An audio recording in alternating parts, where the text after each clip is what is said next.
I had had enough. Well, you drove out there into the middle of nowhere and had some sort of loud verbal display challenging E.T. in general out in the middle of nowhere? That's what I was doing. I actually had a pistol in my hand at the time. I was really ticked off. When I was having this fit, I was waving the gun in the air, okay, and I had this fit. And at this moment, I said, okay.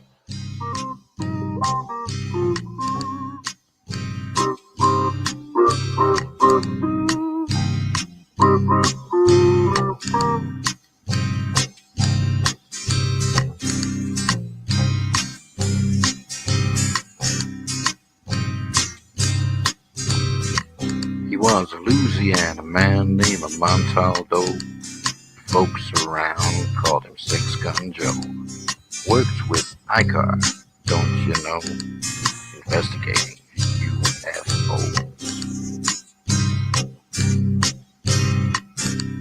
Out for a drive with a gal one night, they stopped to check out the reporting site. When an alien lit right there on the ground, he commenced to throwing his weight around. Now, old Six Gun didn't take too kindly to that kind of thing, especially without Vaseline or anything like that, you know. Seriously. Well, Six Gun looked that critter right in the eye and said, "Any last wish before you die?" Yo, reached for his gun, quick as a twitch, and said, "Fill your claw, you son of a bitch." Now a legend spread across the land about this pistol-waving man. But if you're from space or from Earth below, you don't give no lip to Six Gun Joe.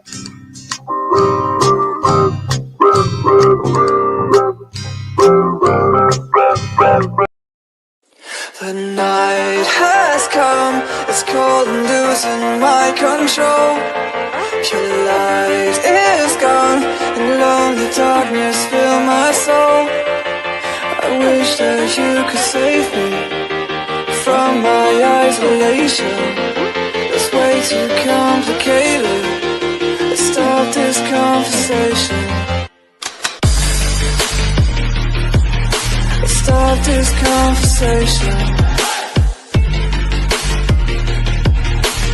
We got no relation. I have come, it's cold and losing my control.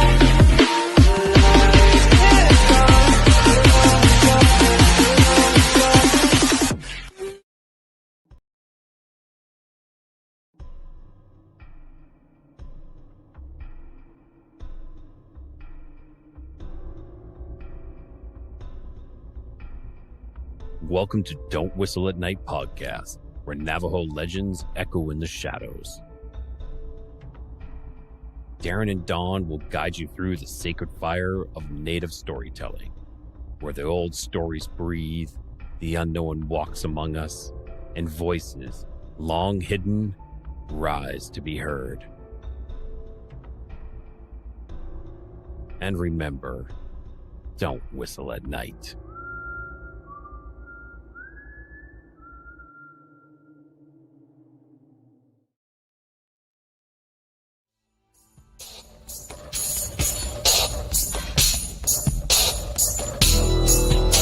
Welcome to the Outer Realm with Michelle DeRoche and Amelia Pisano.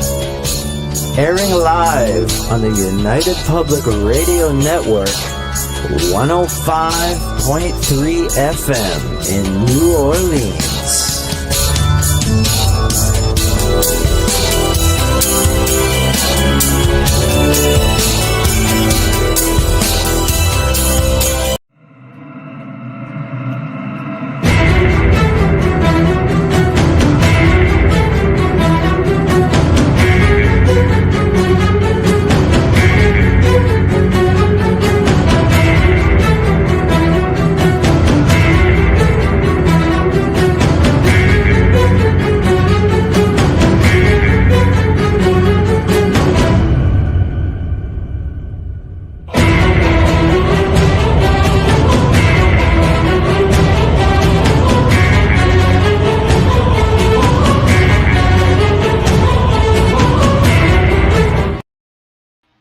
Hey, good evening, everybody, and welcome to the chat. where me, Joe, and Jay come on, and we just talk about everything and anything. Tonight is, well, I don't think Jay's going to be in tonight because he has company, and so it's just going to be me and Joe. And if there's anybody else out there who wants to join the podcast, just tell Joe and send us. We can send you a link to put you on. Um, I know Joe had an earlier show, the Author's Quill, so he probably is like a little tired, but he is here tonight. I just want to talk about what the hell's going on in the world today. You know what I mean? A lot of people just seem like they just want to set up Donald Trump all the time, and you know what? It's becoming old news. It really is. Um, every morning I wake up and I go to my notifications, and a lot of it has to do like YouTube and stuff like that. Well, for me, I go and I check on what's been happening, and it just seems like the Democrats lost. There's, the government shutdown, and they didn't get what they wanted. And there was a point of time where I really didn't care because I got tired of all the damn politics that was going on. But what struck me the most was how after the government reopened, all of a sudden they brought Trump and the Epstein files. And to me, I think it's just like really, really ridiculous. So what did the Democrats do? They found some lady, God bless her, she passed away, but they redacted her name on this piece, this thing that she, talked about, and they redacted her name, and the news is all over it, putting it out there, and they would never ever tell the girl's name. Okay. The Republicans, though, on the other hand, decided to call their bluff, and they actually knew who the lady was that was supposed to be there where Trump was like supposed to not have sexual affairs with her, but, just like coddling and putting his arm around her and stuff like that. Well, here, this lady, she passed away a while back. God rest her soul. And so everybody is saying, "Oh, look at Donald Trump. He's doing the Epstein files, and he's on the list." And it's like, just let it go, let it rest. I mean, I know what it's like to like get really, really pissed off at a person, but why do you need to just keep rubbing the salt in where people don't even care? And how about AOC the other day I saw on YouTube where she was telling everybody on a podcast, I think it was, that there was a lot of MAGA supporters that wanted to go over to the Socialist Party. I mean, isn't that freaking ridiculous? Because that's not going to happen. Not the MAGA people, It's just, they lie. And, I'm not really big into the politics. Like on Friday night on News on the Flip Side, we got the elections coming up, the midterms. So we're going to be talking a lot about our, excuse me, we're going to be talking about the polls, and I enjoy doing that, talking about the polls. But, I just look at the other stuff, to where, wow, unbelievable that people still want to like torch this guy, Donald Trump, and then they shouldn't. They lost the election. I mean, what more do they want us to do? What more do they want? I mean, is it gratification for them? Do you actually think they're going to change a lot of people's minds now? and come up with all this sort of bullshit that they got going on? I don't think so. I don't think so. I just think they're a bunch of assholes over there that just want to like a bunch of shit everybody and like fear people, fear the shit out of them. And there's my man, Mr. Joe Montaldo. How are you tonight, sir? Yeah, baby, how you doing? Let me get where I can actually see you. Yay! Okay. I can see you again. What happened to Jay? He has company this weekend, so he don't think he's going to be on tonight. That's what he told me. Yeah. So you got me, man. You got me. Cool. So at the beginning, I was just talking about how after, when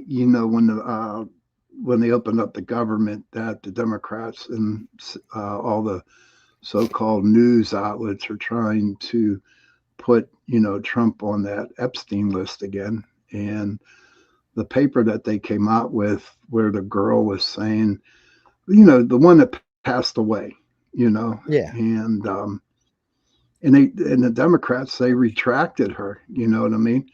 They redacted her name. The news and everybody else was not like mentioning her name, but the Republicans caught on, you know what I mean? And they just came out and said who the lady was. Yeah, because they didn't want to say it because that takes away from the narrative. If the woman's already said it never happened, then it's just that's their way of getting out. Saying, but if you do it their way, then you don't know that somebody's already had been talked to about this and that they'd already cleared Trump of this. Right. It's just so stupid, Joe. Why can't they just let it go? Hey, Mitch, good to see you. Because they need something after that shutdown. They lost the shutdown. They need something to take your mind off the shutdown. Wow. Yeah, so it's that's just what they're insane. Dude, it's just insane. Then they're spreading the rumors that J.D. Vance's wife is pissed off at her husband because the hug that he gave Charlie Kirk's wife was just a little too close for comfort. And now that's big in the news. You know what I mean? I mean, people that I don't understand why people are so damn desperate. Just cause a ruckus. You know what I mean? Because they got their asses kicked. And they're trying to, they need somehow to save face, but they can't figure out anything to save face with. Right. Okay. The more they do it, the further they dig yourself in the hole. You're just having an issue getting out of that hole because, frankly, number one, no one trusts the Democrats anymore. Right. And it's like this thing with the Epstein list. Okay. First off, now they're saying Bill Clinton was never on the island, even though he was on the airplane 27 times. Right. They're trying to say he was never on the island, even though Epstein had a picture of him in a dress hanging over his house, but he was never on the island. That's just outright bullshit is what that is. Hey, look, it's Crinkety old Jay. What you doing, baby? Yeah, look at Doomsday Jay Ross. What's up, What's man? happening? How much did you have to pay the wife off to come on tonight? Oh, not much. I just had a couple of days, a couple of games with a few buddies of mine from high school. Oh my gosh. Yep. High school. What the hell was that? Oh, it was this thing we had to do to comply with the man back in the 80s. Oh, okay. The man told you. Okay. So Mish says, don't trust anything grubby meant anymore. We don't trust government no more. And Sally says, hey guys, lots of free online therapy to help you with your denial. Oh, there's my girl. There's my girl. We got we got a show on mental health coming up in a couple of weeks. Oh, do we? Yes. Yep. What kind of show? Mental health. Ah, cool. Yes. I'll be your star guest. I figure we bring on each one of our hosts since they're all fucking whack. Yeah, we are, dude. Yeah, we are. I told Michelle in the beginning when we got together, I said, make sure all of our hosts are butt fuck crazy. We are. She's like, really? And I'm like, yeah. She said, okay. She said, well, I'm not. I said, oh, yes, you are, baby. Don't try to deny it. Don't try to deny it, honey. The first sign of being crazy is denying the facts. So that's right. Don't try to hide it. We know you're crazy. It's like the rest of us. Kimberly, Amelia seen her last week. She was off this week. No, she's been going through a little health issues. That's all. I think so. She's just working it through. She's been slowly coming back to hosting. Yeah, she's been hosting on Wednesday nights. Mm-hmm. Oh man, that's. I'm glad to hear that. I am glad to hear that. Kind of miss her on Wednesday nights. Yeah, it's but you know, you got to do what you got to do when you got, you know how life is. Life likes to mess with you. Oh my that's God. why he wears two glasses. That's why he wears two sets of that's right, on his head. No, I wear two sets of sunglasses. So I don't have to watch my shiny bald ass head reflecting my. Joe wants to look smarter than the guest. Ah! Oh, no, I really just don't like being all shiny. That's all. I don't see your baldness as shininess, man. Yeah, no, it's not that. It's not you. It's the camera. So, like if I'm doing Ancient Aliens, first thing they do, get the makeup out in the palette and start patting on the top of my head. Really? So yeah, because it's not. It reflects the camera light. Okay. So over the years, I had noticed certain reflections. So I said, I'll just put the glasses on because I'm not gonna put makeup on my head. So I'll just put the glasses up there. And, what's that, Jimmy? I just got a shiny ass bald head. What can I say? Wait till I shave it all off, man. Then it'll be shiny. You know, Mitch, wear a hat. Wear a hat. Hats are for gay people. It's I don't Jimmy, before you get started, I don't mean gay people as in, you know, wanting to do other sex. I mean gay people as happy, goofy people. Because that's what the word was originally was. I can't help you people co-opted it, but that's what the word usually meant, happy. Tinfoil hat. No, I got one. I can go down and make one, put it on, but no, not tonight. Not tonight. I just really having a hard time. It's going to take you a while. You might as well just. What is this? This Christmas, Halloween? What do you mean Halloween? Halloween. 349 days. Jay is on crack, man. Jay, come on, man. How much did the aliens pay you to put that up? There's Thanksgiving. 11 days. How much? 11 days of Thanksgiving. Pay you, Jay? They didn't pay me anything. If they'd paid me something, I'd be a lot more richer. Man, look at that. dude. 39 days until Christmas. You're high, dude. You're high. Yes, I am. I just finished playing games with my buddies from high school. Oh my God. He's not 46 until the new year. Hey, yeah, here's a question we can talk about. What do you expect 2026 to look like? I think there's going to be a lot of the same. I think in February, when the Democratic, when the CR resolution runs out, the Democrats are going to hold the government hostage again. You think? I think so. Yeah. That would be double. That'd be like suicide for them, don't you think? They're already committing career suicide right now. They're eating each other alive. Listen to them. Yeah, but now they got the Epstein thing to get behind. Mm-hmm. And so they can all jump on board. That problem is, though, the one about the girl, they know who the girl is. The girl's dead now, but she's already gave testimony that her and Trump never had nothing. Trump was always a perfect gentleman. Mm-hmm. So, yeah. And the only other thing is the fact that she died, her last testimony becomes her deathbed testimony. It cannot be, questioned or taken out. I don't think. But it's so damn stupid. But I like what the Republicans did is that they brought the girl's name out. They had to, because they were just running around like there was no way to get a testimony from this girl, or they were high, didn't know. It's already been out. I mean, but I'll tell you who I'm surprised is that I've been watching some CNN, and what happened to them, Joe? Did the special miracle fairy dust sprinkle upon them? Because they've been really weird. No, they've been really weird. So they haven't taken up for Trump a lot, but they also been being assholes. So they brought on the girl who said she was Epstein's girlfriend. So she said she was Epstein's girlfriend. Now she was a professional model. This wasn't a kid. There was no minor stuff. This was his woman. He used to bring his woman over to the house so Trump could grope her. That's what the girl said on CNN. How much they pay her? I don't know. And then one of the other CNN put a list out of what she says every lie Trump told. So they're trying to be fair and balanced. They're trying to be like Fox. They're trying to be fair and balanced now. Is that because they're under new ownership?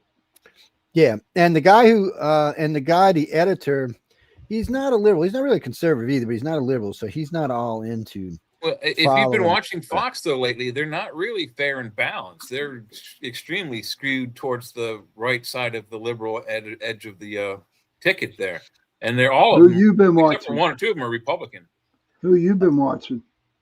That well, a lot I've of been watching their whole lineup: Gutfeld, Yeah. Waters, the Five, all of it. Hannity. They They all. I mean, and they all four of their shows. They play the same stuff over and over. You know, they'll take the same clips and from show to show, they'll just keep, hammering the same idea. Just like CNN and MSNBC. No, what I've noticed with They're Fox becoming is, biased, is what I'm saying. They're starting. No, they've always been biased. They've always been right biased. Now they're getting a little left biased. They when Rupert let the kid take over, it became a little bit more lefty. You'll notice that they show all the Democrats' speeches and lectures and everything else is on Fox now. Oh yeah, you hear it in your entirety. There's not even any commentary after it. It's just letting the Democrats say what they want to say to all of those Republicans. Remember, Fox is the biggest cable news network around by far. It's like 3 times the size of anybody else. The #1 news network as well in the polls. Yeah. So as far as listenership goes, I mean, NBC and ABC and CBS have a big chunk of the regular news, but nothing when it comes to cable news. I mean, all top 10 shows are theirs. They all belong. The only matter of fact, the only show to even break the top 10 ever was Rachel Mad Cow Maddow. Yeah, and she's at CNN now, isn't she? She's still at MSNBC. Oh, she's MSNBC. Okay, yeah. And well, it's not even MSNBC more; it's MS Now. Yeah. MS Are you now. serious? Yeah, MS Now. NBC How'd got that rid happen? of it. How'd Because that NBC happen? said, "Fuck you, you're out of here." Really? NBC considered them liable, yeah. And ABC's on the View saying, "Look, you're starting to make us liable." I mean, both these companies paid out. I mean, CBS paid out ABC's paid out $60 million. CBS paid out $25 million. I think NBC paid out $24 million. They don't want to keep paying Trump because their hosts can't, act like normal people. Yeah, and BBC is about to be paying $5 or $6 million to Trump. And then I noticed I had people yesterday writing on here, "Oh, Trump's a rapist, Trump's this." I noticed Facebook. Well, people must have been complaining, but they were tossing them. You can't say that. That's discrimination, defamatory. So they were tossing them. Sally says socialists will be here to comfort you when you can't make any more excuses for Trump because we Let's care call it about duck and everyone's cow, though. They're not What do you mean? socialists. They're communists. They're not going to be socialists. Yeah, They're communists. They're communists. Not socialists. The plans that these two left wing idiots in Seattle and New York. I don't know the chick's name in Seattle, but the plans that they intend to put in, they're going to try and tax, or try to grab hold of rich people's holdings and use that money to pay for their schemes. So this tells you how this is going to work. There's 2 other mayors going to try to get in Minnesota, by the way. But let me tell you how this is actually going to work. So Amazon's already leaving New York. 660 jobs. So yesterday, CNN put out a thing. So there's 125 billionaires in New York, and I think like 5,000, 7,000 millionaires or something. 25% of them already said they are leaving the state. Another 25% said they're taking their businesses out of downtown New York and putting them in the suburbs, so they don't have to pay the taxes. So what? Amazon pulled all the way out. But then they're only. That's what I said.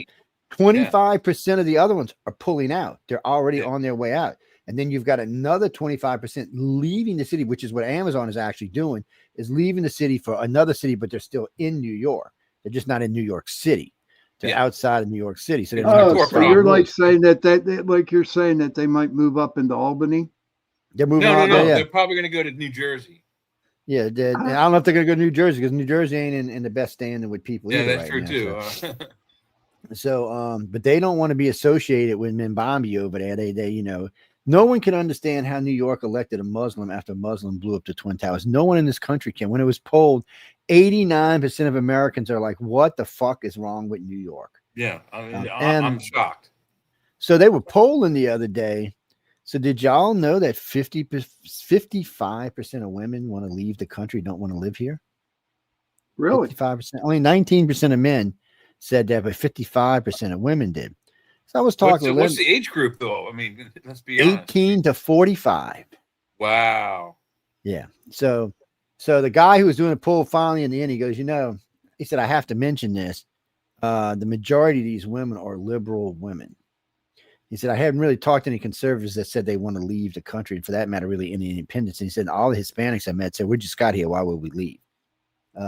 So it's really just the liberal women. But he said, whoever put the poll out originally didn't skew it right. They just put the poll out as 54% of American women. And this is only it's changed just in 2 years.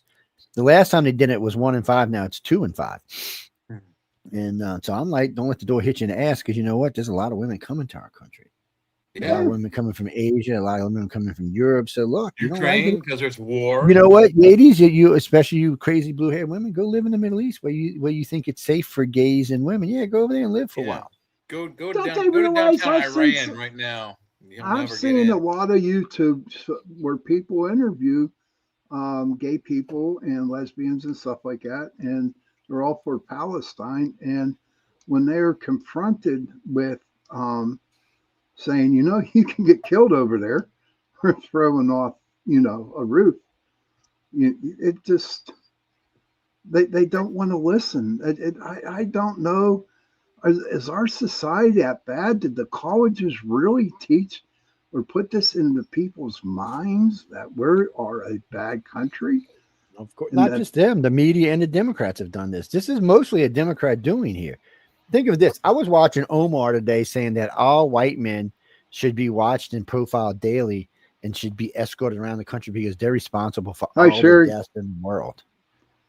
Now, she should be kicked out of college. I mean, out of Congress for that. That's a completely racist statement. I don't even know how she's allowed to stay in Congress. What exactly did she say? She said that all white men should be killed. Really? Yeah. She said all white men are racist. They need to be profiled and tagged and followed at all times. They're responsible for all the deaths in the world. That's what she said.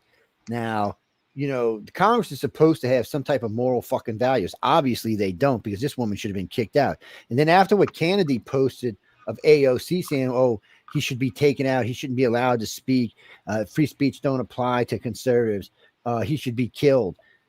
Really? What the fuck she's still doing in Congress? Yeah, that's incite to kill somebody. That's actually a crime in this country. Yeah. What about that guy Jay Jones? He said the same thing. He said take 2 bullets, put them in that guy's head, and then kill his. Then he wanted to watch his opponent's children die in the lap of their mother. I mean, what kind of sickos are we putting? Because you don't know, right? Republicans are fucking cowards. That's what the problem is. Republicans are cowards. I mean, it's like when they brought Comey up on charges. Did you see the 1-sheet piece of paper they did on Comey? That was ridiculous. If that's what they were going to do, they shouldn't even fucking bother. That was just stupid. That made Pam Bondi and all the rest of them look like fucking rookies is what that did. I mean, really, this guy's gotten all kind of shit. We know he's talking with Brennan and everything else, and you're going to charge him on something he might even get tossed out because Trump said he wanted him looked at. I mean, really. Wow. It's why are we up there, saying this? Why isn't Mark Johnson and what's his name from the Senate going, what the fuck? This can't be allowed. This needs to be we need to impeach her. She needs to be brought up on impeachment. They got the votes to get her on impeachment. They might not get enough to pass them, but the country would realize after hearing they say that all them white people wouldn't vote for Democrats, and they can't win without white people, period. That's half their vote. The other half is... Mish is right. She said the whole Western world is up shit creek without a paddle. Yeah. Yeah. Just the liberal world is. And conservative world, like, fuck y'all. They're not putting up with it anymore. They're just not. And the world's going conservative. They're moving away from liberalism because liberalism is sick. It's like we all been hearing about global warming. So I'm watching the summit in Brazil, right? First off, Newsom's up there speaking, and they're looking at Newsom like, what the fuck are you doing here? The one lady, the press, the Rio press asked him, she said, what are you here for? You don't represent the United States. You cannot speak on behalf of the United States. She said, wouldn't that be considered a crime if you spoke for the president of the United States on climate control? So this is a meeting for the presidents and the leaders who can make a decision. She said, you're not going to be president. That's just how she said, you're not going to be president in 2028. She said, why are you here? Trying to just boost your ego? I mean, she tore his ass up and he's sitting there like, he's like a deer in headlights when you corner him. He don't know what to do. So he'll never be president. He's another Kamala Harris. But The only Democrat I know right now that has a shot to be president is Shapiro. And Well, you know what? He's not. Well, he's. I don't know, Joe. He's not really well liked now here in Pennsylvania. Yeah, I don't think he can get the backing of the party. If the party got behind him, yeah, okay, he could be a good fight against Vance and whoever Vance picks. But I think that the party's going to, unfortunately, it's going to be a primary between Kamala, AOC, and Newsom. Okay, Shapiro has the vote. If he runs, he'll beat out Kamala, and he'll beat out AOC, and he'll beat out. He's got to get the backing of the party. He's got to start. He's already got the backing of the party. He just don't. He won't say he'll run. They asked him the last 2 elections, and he basically said no. Is that because? Is that why? Because and I'm not being racist here, but is that because he's Jewish? Maybe it is. I don't know, but everybody wanted to know. I think it's because he sees the party becoming a shit show, and he don't want to be a part of it. Yeah, that might be it. He might just not want to be part of this party. I mean, you've had a lot of members of the Democrats. That's like AOC's running around telling everybody that she has conservatives coming up and asking her to be socialist. Really? I wrote on her page, I said, you fucking lying bitches. If they wanted to be a socialist, they'd just go be a socialist. They don't have to ask your permission, AOC. I said, boy, that ego is out of fucking control, man. Yeah, it is. Yeah. Well, thanks to the news, because they keep telling her that AOC runs the Democratic Party now. Yeah, and you know what? The Democratic Party don't like that shit. They're like, fuck you. They're tired of it. See, they got a big problem any way it goes. Pretty soon, they got to make some decisions on who's going to do what and who's going to run right now, that's what I'm saying. There's an internal civil war for power over the party. And right now, the vocal parts are the AOCs and the Mamdanis and those. And if you're going to let extreme left-leaning liberals. If you're going to let Akeem Jeffries run your party, you're doomed. He's another delusional idiot. You're doomed because AOC don't have any real power. She don't even really no, but she is vocal and she does. I mean, she's a little tiny. If anybody in the party is going to call anyone Hitler, it's her. She's a little Latin Hitler. She can rally troops behind her. Have you noticed you haven't really been hearing him call him Hitler anymore? Yeah, they stopped. I think he brought a lawsuit against him, and because I know originally the first judge told him, "Oh, you can't bring a lawsuit for that," and then the appellate court said, "Yes, he can. You can't go around saying that shit." And that was a Democratic judge. It's like the Clinton judge. So we've been hearing the Democrats, Trump just, Epstein this. So come to find out, so Mike Johnson had put a vote together a while back to get all the Epstein files released. Democrats voted no. So yesterday they said, okay, we need to do this, get all this out. So Mike said, let's just vote now. It'll pass and we can release everything and do it all at one time. The Democrats said no. Nope. Voted no. Y'all know why they voted no? Because they need time. They need time to get this Epstein stuff out there. Because the more you get No. They need time to tell the people who's going to be going to jail to get to a country of non you can't get they need time to get this Epstein stuff in the people's head about Trump. That's what they need. They need that time. If they don't, it's just going to go past. The news cycle is too fast. So if they just jump to the next thing, this is going to go to the wayside. No matter what they do, it's just going to go to the wayside, and that's not what they want. That's why they didn't initially release the girl's name, even though they had the name. They didn't release it. They redacted her name, and the media's redacted her name. But CNN did say this is bullshit. This woman's already given testimony that Trump didn't do anything. Mm-hmm. Yeah. And then there's another problem because Maxwell said that Epstein never talked to her about Trump while he was in prison. And that's supposedly where this email came from while he was in prison. And then somebody at the prison got in trouble. A bunch of them got fired because they let her emails out, which they weren't supposed to do either. They fired like 4 guards at the prison where she's at now. I did not know that. Yeah, I mean, this is just all of this is bullshit, and that's why the Democrats released it the way they did. They said, okay, we're not going to put the victim's name out because the victim's already cleared Trump. So you can't get no traction if it's already cleared. If every time they say, well, Epstein said it was this, and then somebody tells you, well, no, the girl already said it wasn't Trump. Trump didn't do anything.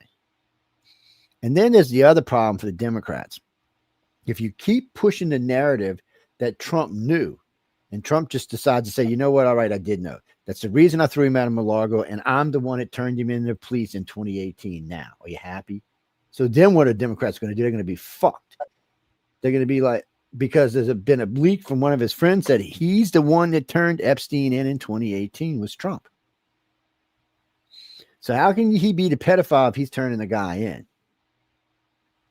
Right, because By the prison guard show, yeah. Because Trump would go down with Epstein if he did that. Well, I mean, but also since they had these Thanks, files Sherry. all through, they had these files all through Obama's administrations. They had it through all of Trump's first, and then they lost control of them during Biden's administration, and then they, you know, the whole time they were saying let's open them, and then now they lose control of it, and everyone wants to open them. They're like, no. You know, what is it? I mean, if anyone, we can call them, you know, the Democratic Party. They're the party of, you know, pancakes, because they keep flipping on every goddamn, you know, issue that either affects them directly or it hides, you know, it has some kind of, you know, criminal aspect to it for them. No, Sally, I have not studied psychology. I have no meaning to study it at all. My psychology is what I see and what I hear, and I make my own decisions. If I'm a psychopath, then I guess I'm a psychopath. But no, I don't study psychology at all. Don't need to. If you call sitting at the mall and watching people do idiot stuff all day long while they're doing their shopping, I've studied psychology, but not in the clinical sense. You know, so I don't know. It just, you can talk to me and tell me what you think and how you feel and blah, blah, blah. But you know what? You know, why don't, you know, I was saying. Yes, Sally, I have. PPS. You know what I mean? I have a saying. It's like, I will respect what you believe in, but please respect what I believe in. Don't step on my fucking toes. Don't. I will stomp them bitches. Come here, put them toes out here. Yeah. So no real. I think we're all pretty well. You know, I mean, like I said, I've observed, you know, people, the way they behave, and it's, you know, it's atrocious the way some of us act throughout. You know, I'm so egomaniac, Sally. I've worked in customer service for close to 30 years. Yeah, I see it all the time. I've been on the front lines of retail during COVID. I mean, people would get mad at us. I worked in I'll just say it's a big box home improvement store. And for the whole 2 years of COVID, we were out of toilet paper, paper towels, and most of the cleaning products, particularly those cleaning products relegated mainly for bathroom cleaning. We were out of them. The companies couldn't keep up enough to make the paper products and cleaning products to keep the bathrooms clean. Why? Because people were idiots and panicking and overbuying the stuff. So we had to put, you know, strictures on it, one package of this and that and the other thing for each person. And then with people come and look at the shelf and there's no paper towels. They're like, why is there no paper towels? I'm like, well, we can't get any. And they're like, they would get mad at us. Well, I'm just going to go to the other place. Like, it's supposed to make my ears bleed. So what? Go to another store and find it. If you find what you need there, that doesn't hurt me at all, because everybody needs these things, you know. You know, why be mean to me? I thought everybody bought them. I'm just the guy who puts the shit on the shelf for you, asshole. Right, you know? Mish. Oh yeah, well, Mish got it right. Control a virus was pushed by fear. Of course it was. Absolutely. Okay, Sally says that's a biased perspective, though. Behavioral issues are amplified in public, like Jay is saying, but do you really understand what's underneath the issues? What do I have to do, Sally? Put him on a chair and bring him in the office and talk to him like a psychologist? Yeah, no, I mean... I mean, how am I supposed to know? I just see what I see. So I hear what I hear. The COVID thing, though, was that the people didn't. I mean, this is the actual behavioral analysis I found. Nobody followed the rules, and the rules in Maryland at that time were you cannot go out for anything unless it's related to your job, getting food, going to medical appointments, pet appointments, pet medical appointments, and or walking your dog through the neighborhood. Those are about the only things you could leave your house for. Those 4 or 5 things, period. We had people lining up at the stores. They put strictures on our door. We could only allow 200 people in the store at one time.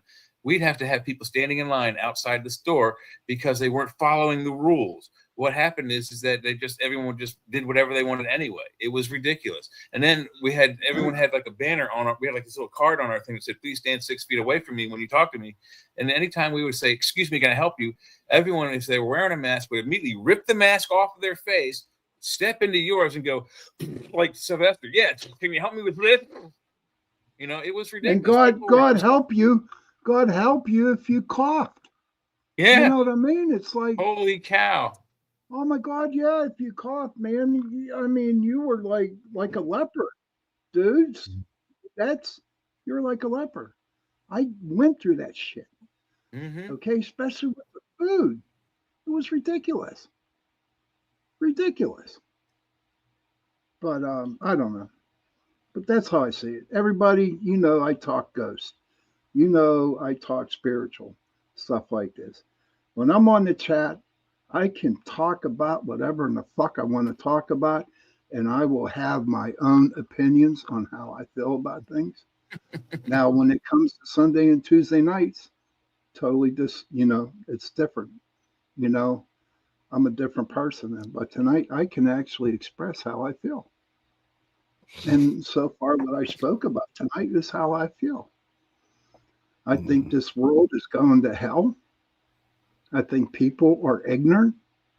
Yeah, people don't give a fuck. People don't give a fuck about other people. Mm-mm. All they care about is themselves. It's wrong. It's wrong. Sally says this is relevant, Sean. Psych issues and hauntings, unhealed shit leading to people not moving on. Mm-hmm. True. But I get to speak how I want to speak, Sally. I love you to dear. I love you to death, Sally. You know, you're like one of my listeners, you know. But I just have to say, tonight, I'm just going off because I think the world's going to hell and how I feel. You know? Yeah, my friends and I, while we were talking about, we were just playing games, we were talking about stuff in between games and whatnot. You know, everyone kept saying, you know, and they still are in most of the news media, what's going to kick off, you know, World War III. So here's your doomsday segment, Sean. I'm, you know, just a prediction, and I hope it doesn't come true. But if China is going to keep going the way it's going with the rare earth magnets and trying to mine off of the moon, I think that might cause a conflict between the U.S. and China. The U.S. is definitely going to stop them from mining the moon, 100%. And if they start choking off the rare earth minerals, you know, America might act militarily. So I'm thinking the next space race might be the next catalyst for starting World War III. Well, the next space race is going to be the next Middle East, is what it's going to be. Yeah, that's what I'm saying. So there won't be a need to be a fight. The moon is a big place with lots of helium-3. We can go here. They can go there. Russia and China are building a base there. They're putting a nuclear reactor on the moon, and they're going to mine helium-3. Elon Musk is putting a colony there. We're putting a thing there. We're going to mine helium-3. So what America should have done, and they didn't, was back in the 70s, they should have put a little bitty outpost, 15 or 20 of them, different places around the moon, and say, okay, we now own the moon because we claimed the territory in these areas. But I thought we weren't. I thought we're, you know, no country owns the moon. I thought you technically nobody's supposed to own the moon, but that doesn't mean you can't stake a claim and say it's mine. Because when we go to Mars, there's going to be claim stake. We're not just going to go around and say, okay, we did all this work and you can have this territory. That's not going to happen. It's going to be the same way with the moon. You know, we're just not going to do that. Mish says if they take all the helium-3 out of the moon, it won't float anymore. Yeah, Sally, I know you didn't, honey. I'm just not in a good mood tonight. Well, at least now we know it's not made out of cheese. You know, you ain't been in the middle of it yet. How do you know? Oh, wait, no. Jay, from the... I heard it was a cross of ricotta and mozzarella in the center. Yes, it's like a ball of ricotta, you know, with mozzarella wrapped around. Is it fried in breadcrumbs and Italian spices? No. It's just raw like that. It ain't been cooked. Well, yet. You know what? Why don't you just jump on a freaking rocket, go out to the moon, and see if there's cheese on it, Jay? What do you think? Let's do it. They just jump Pretty on a sure there rocket and go. isn't, John. Pretty sure it's covered in rocks. You sure? There could be cheese under them rocks, you know. Linda said, "Y'all guys are morons. It's a spaceship." We are. Oh, so they agree it with is a spaceship. That I'm a moron or that it's a spaceship. What's he say? Must have been too much close. to repeat. too much to repeat. All right, Jay, you're not allowed to put that Halloween up there no more, man. No, Jay, no. Jay keeps Mish telling says, Halloween. nah, Easter Bunny lives in the moon and makes Easter eggs up there. That's possible, Mish. That's why it smells like sulfur, I guess. Very good, Sherry. She's staying on Earth. Much prettier. It is prettier. That's the only nice thing I know about our United States is in Canada and everything is so beautiful. Here in Pennsylvania, my God, when the leaves change, who do it's you gorgeous. think most mass shootings? What race What's does that? the most? What race does the most? I'll say white people. White people. White men. White men between, I'd say, 18 and 45. 35 and 45. 35 and 45. Okay. Yeah, that's the majority of them. Now, that don't mean that they're not teenagers and stuff, because we know there's a There's bunch two of them teenagers too. that did it. Yeah, there's a few of them, so we know those exist too. But in the thing, and it is Democrat 11-1. Really? Yeah. Oh, wow. So why is it everyone thinks that all the Republicans are mega, warmongering rednecks? Nobody thinks that, but the liberals. So Democrats do. That's the liberals, and not all the Democrats do. Only the lefty progressive liberals think Yes, that. that's probably partially true too. I have heard many Democrats say you should not refer to them as deplorables or this, that, other thing. They're American citizens. I mean, I've heard many Democrats say that. You see that, Joe? You see that? There we go. They love Halloween. Sherry's allowed to love Halloween. Halloween's a gay holiday. No, then she has to get me some pictures of mooses. It's a gay holiday. Oh, wait, here you go. Sherry got a quick question. She goes, "Do you think MK Ultra has anything to do with the mass shootings?" I don't know. I think MK Ultra is about done these days. Yeah, I don't think so. I mean, I don't rule out anything. We do think that there's something going on because out of the blue, like this kid that shot Charlie Kirk, he just all of a sudden I don't think he shot him, dude. I don't think he shot him. He shot him, and he took a polygraph. He admitted it and took a polygraph. He shot him. Well, did they give him a paraffin test to see if he had gunshot powder on his face and hands? They tested him for everything. They found his fingerprints on the gun. And then the gun had the bullets were in the gun with the bullet that killed the guy. And they were written on, weren't they? Yeah, they were written on, and then spent shell was definitely fired from that gun. So it's did they find the spent casing? Yeah, I think they found everything. Hey Jay, I sent you the song for the first break coming up. Okay. In your messenger. Gotcha. All right, cool. I don't know. I've been like really angry lately. And well, another strange statistic was, you just said 11-1 Democrats versus Republicans, I guess, or independents on the mass shootings. On the last 5 assassination type shootings, where trans was involved. Yeah. So the Charlie Kirk shooting, the guy wasn't a trans, but he was dating a trans. He was dating a trans in transition, actually, is what he was doing. And they brought the trans in. So I'm not exactly sure what went down with that, but they brought them in because they said it or she might be getting charged because they knew he was planning on doing this, which makes him an accessory because they didn't say anything about it. So if his girlfriend, boyfriend, whatever it was, would have said something, Charlie would still be alive. And this guy would have been in a nut house and not going to jail for life. Yeah. And I don't know. Go ahead, John. It just with this whole Charlie Kirk assassination, there's more players in this. There's more theories, and I don't know who to believe. But stop for a minute and think about this, Sean. What assassination that's happened in the world? Period. There wasn't conspiracies around. Right. So show me just one that was just simple that everybody said, okay, that's what happened. Well, no doubt that's what happened. And there is none. There is none because people always have to add, this is why I give the girls such a hard time. It's also why I keep 6 or 7 good friends that are big time conspiracy people. Because one, about 80% of the time they're wrong. But unfortunately for us, 20% of the time they're right. So I'm always listening to the conspiracies to think which one is even possible that could possibly be going on that we should be watching out with, because Amelia keeps me up on a lot of stuff. Laura Lee keeps me up on a lot of stuff. Martha keeps me up on a lot of stuff. Jimmy keeps me up on a lot of stuff. And what's interesting to me is there's 7 of them all together. And what happens is I'll get all this different stuff and I'll be reading it and listening to it and asking them about it.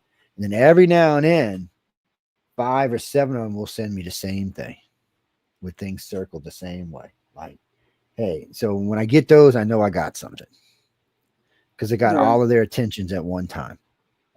So then I'll look into it, and generally it turns out to be a real phenomenon. Well, I remember when I was told, to answer my friend Jack's question, I left the Liberal Party a long time ago because they had become like MOVE-On. There was no truth involved. Anything that went in never came out. It was just sad. And I got tired of every time somebody opened their mouth, there was lying. Oh, no, I'm not saying MOVE-On lies every time they open their mouth. I was talking about the Democrats. They just got to the point where every time they were opening their mouth, they were lying. The problem is at the time, the Republicans weren't any better. So that's why I became a centrist. I tried the independent, but I didn't like the independent thing because I don't feel like independents stand for anything. No, they don't. They just say, okay, I'm going to pick you, and that's it. So that's why I'm...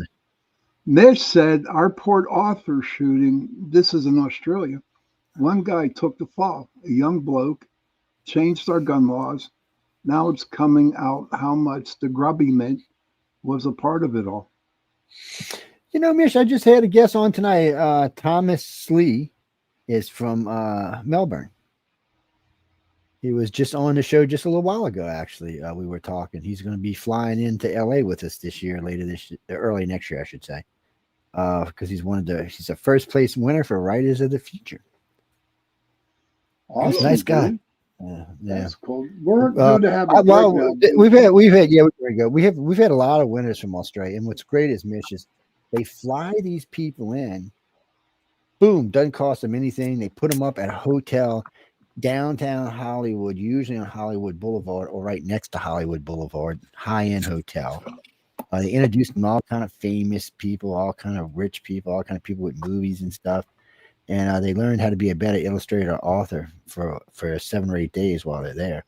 The only thing they don't pay for is they do put out a lot of food in case you're one of them broke, starving artists, but they don't pay for your food and they don't pay for your tux or your gown because there's a formal gala event at the end of the thing. And it's formal. It's black tie only.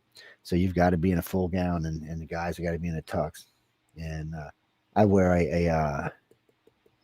last time I didn't wear a tux. It looked like a tux, but it wasn't a tux. That's a formal black suit. Hey, can you see me and Jay wearing a tux? That would be good in a tux.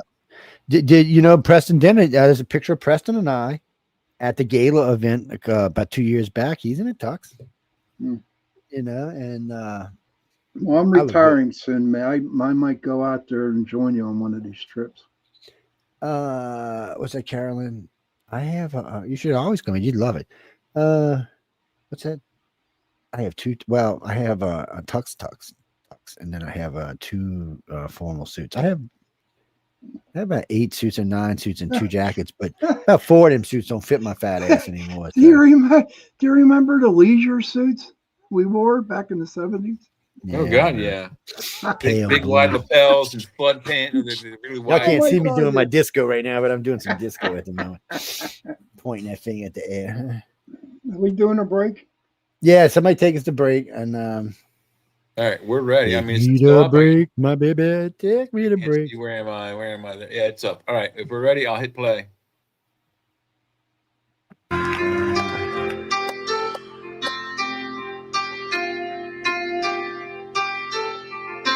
This dude can play a guitar. I would like, maybe one day, Sally, we will.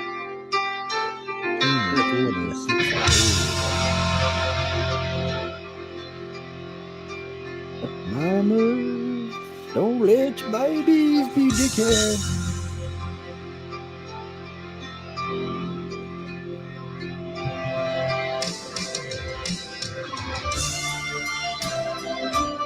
Just listen to him play this guitar.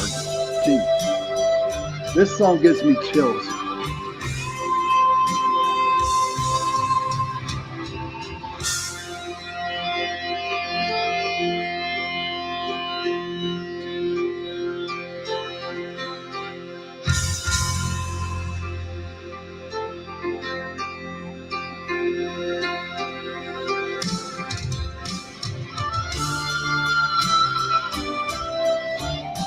Thank you, Sherry.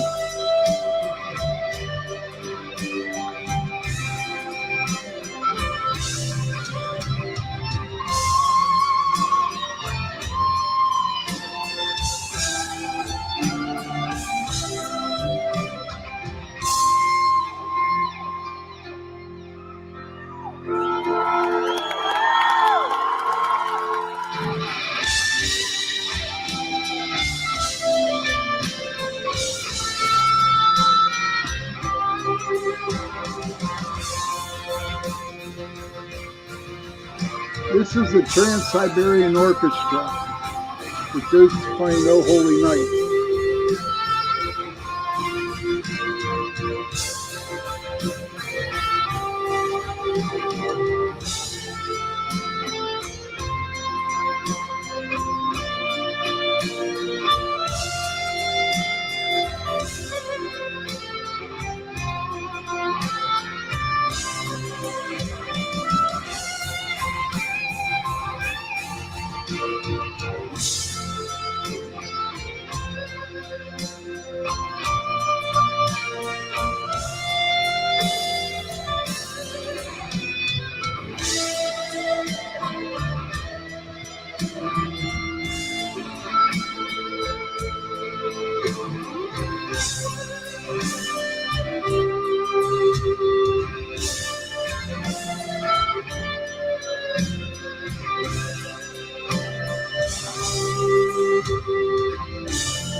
Listen to that, Jay.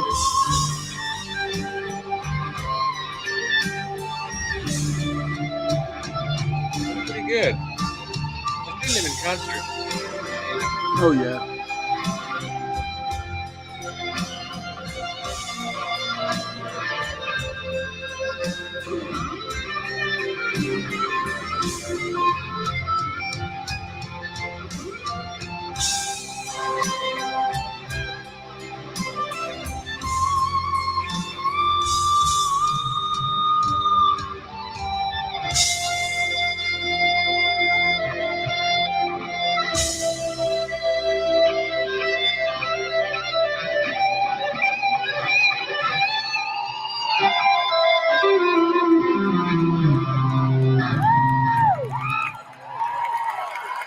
Thank you for playing that, Jay.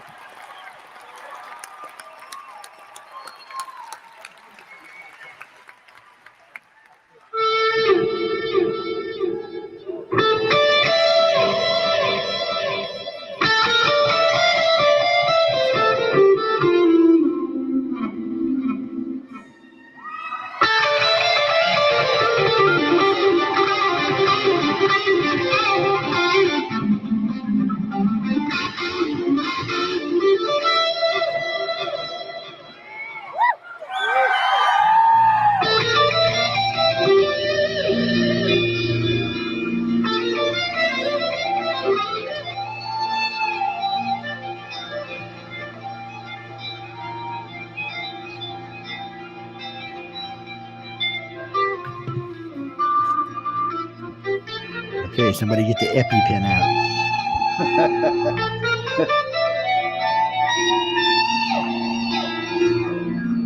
They are awesome. And they are.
All right, I'm ready for Christmas, everybody.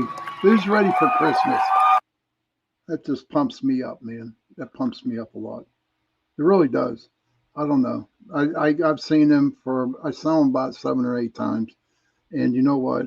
Each time I see him, they get better and better all the time. So yes, Sally, very, very nice. Sherry, thank you for sending the good vibes. I don't know. I'm definitely ready for Christmas. Once I start hearing Trans-Siberian Orchestra, I'm telling you, I'm there. I'm waiting for it. I think the other dudes are just like getting something to eat or doing their potty breaks or whatever. But I don't know. Before they come back, I just want to say that I just hope that 2026 brings a lot more nicer things to people, and you all know that by watching my show, how I always have that one, that one wish that nobody fights, no one argues, no one kills nobody, no one does nothing stupid for just one day. And I've been saying that for the last, 5.5, close to 6 years now on this platform. And I want it to happen. I want it to happen very much. I don't know how you feel. It would be good. There is I don't know if it still is, but last week earlier this week, I think the Mega Millions was 900 million. And I think somebody won. Somebody won. Wow. Yeah, they won it today. Damn. Okay, I'm going to post this question to you guys. The hell would you do with all that money? That's not as much money. What would you do with all that money? But you're not going to get that much money. The cash payout was like 461 million, but I would just sit back and relax. Maybe buy a company that I wanted to make successful. That would be about it. How about you, Joe? Well, no, it's not even 460 million. Half, you only get half on the payout, and then half of that you got to pay to Uncle Sam. You got to pay luxury tax. No. If you take the cash payout, they take the tax out of it. You would have pocketed 461 million. Oh, because last time when that $2 billion, the guy won that $2 billion, he got 850,000. No, that's what they're telling you. If I had wanted, after taxes, I would have pocketed 461 million to give the cash payout. Otherwise, it's 900 million over the course of your lifetime until you die, and then when you die, it stops paying. Ooh, they must have changed something then, because when they were talking, when the guy was on a couple of weeks ago talking about it, he said if you take the cash, you get half the cash. And he said, then you pay your taxes. He said, but they take half right off the top because it's actually like 42%, and that's what you get. You whatever the jackpot is, just divide it by 42%. That's what you will pocket. That includes taking it off the tax for the government. Yeah, well, Uncle Sam, because on any luxury tax, they get half. They can take half, just bam. It doesn't matter how much money it is. I think on most lotteries it's like 38%. So if you win like the it's lottery, a shitload of money, man. Well, wait, that's just the Fed. That's not the state. You still got to pay state tax unless you live in a state that like Texas or Florida that don't have state tax. So you're still going to pay a big chunk of. So if you get $460 million, you're going to pay another $46 million to the state. So why? And then you got to pay. And then you've got to pay on the interest for the rest of the time you have the money. Yeah. So why in the hell would you want to hit the lottery for? Because people invest their money, then it takes care of itself. And I mean, $400 million. If you're in our age, you'd never spend it. You'd never spend it. I mean, you could spend it, but you probably wouldn't. But let's be honest. Let's just take a look at this. So what is it? 69% of all Powerballs and Mega Millions go bankrupt. Go bankrupt. And we're talking with some big prizes. And also they don't always tell you it's multiple winners. The other night I was reading about this one thing and it said this guy won, and then I read a little further and then there was 3 more winners in there. So he didn't get all of it. And that happens more times than you realize. Yeah. I was kind of surprised by that. But of the ones who do win a so large lump sum themselves, the demographic is that they're usually within the, I think, 45 to 65 age range, and they are usually broke within the first 10 years after getting their payouts. Well, a lot of people do like Sally and get suckered in by all these people needing money and end up going bankrupt helping out people. Yeah, It's, like Steve Martin in the movie The Jerk. He gives all his money away. So I do this stuff for a long time, and my organization, we donate a lot of time. All right, Sally. And a lot Nice. we donate a lot of time and effort to helping out. One of the things my company used to do is we help people. Our specialty was hurricanes, floods, and fires. That's what we did. So when you work in those fields, there's always people who need help. It's even with insurance. I mean, I went to arbitration at Hurricane Katrina 179 times and won all 179 of them. That meant every one of those customers got twice to 3 times the amount of money that insurance company was trying to give them to remodel their house. And I only charged 2% to do it. That wasn't even covering my time. On top of that, our guys used to go, and still do actually, go out and help people, do remodels inside. People didn't have enough money to maybe get their kitchen done or their bathrooms done or something like that. They go donate all the time for you. A lot of times they'll even get companies to donate the products. So, and I'll tell you the reason we started doing it that way is I remember when I made my first really big bunch of money. This is a long, long time ago. And no, I was like a drunken idiot. As fast as I made it is as fast as I spent it. There was no such thing as a savings. But regardless, I was giving a lot to charities and donating money. And then I found out because a friend of mine worked on a charity board. He said, Joe, come here. I want to talk to you. He sits me down. He said, let me explain how this works. He said, so you're going to give to my charity. He said, right off the bat, you got the board and the director gets a cut. I think it's like 22% or something. And then the logistics and all, which is probably about another 40 or 50%. Gets taken. He says on average about 22% of your donation actually makes it to the people. He said, and that's if it's a good company. He said a crappy company about 6% makes it. I'm like, what? Well, fuck that idea. I'd rather donate the time than give them the fucking money. I mean, because let's just look at this is a perfect example. So California, big fire burns down half of LA, right? They raised $100 million. So they released the first $50 million. So you go to the website and you see who got the first $50 million. These are companies that have nothing to do with the fire, nothing to do with the burn victims. Not one burn victim got $1 out of the first $50 million. What wasn't one of those companies also belonged to Newsom and his wife? That was the second $50 million they released. Yes. Well, and as best anybody can tell, no one in that fire has gotten any money except for the politicians and the companies working it. And it's worse than that because the state gave him $1.5 billion with a B billion dollars for what? To build an underground tram, up and under and above tram. A maglev tram. Yeah, it's what it was, a maglev. They got 1,500 feet built. And for it's $1.5 billion. Yes. $1.5 billion, 1,500 feet. I think it's been 8 years. Oh my God. In 13 years. And this is the guy who wants to be president, the next president, really, So why? So the government made him revoke 17,000 truckers' license in his state the other day. And wait, he said, oh, but it didn't have nothing to do with immigrants. Bullshit. They were illegal immigrants, and the government said, actually, the court said they got to go. They have to come off. We're pulling their license. They can't drive. It's just bullshit. You're getting people killed. And that's because, they found out that there's been several accidents with rigs, and they found that they keep coming back to people who came in through California, got a license, but don't know how to drive a rig. But I don't know that. I think they're alleging that they are just like handing them out, like, out of a Cracker Jack box to these people without any kind of, vetting or verification of their skills or abilities. I mean, you ever try to back up a 90,000 pound full trailer backwards into a trailer dock? I haven't, but you have to hit it right on. Yeah, it's interesting. I watched this guy one day. This truck driver was a beast. So he pulls in, the whole parking lot's full. There's one little slot way down the end of the parking lot against a wall, right? I'm like, how's he got it in there too? He pulled up back, pulled in, he kept going.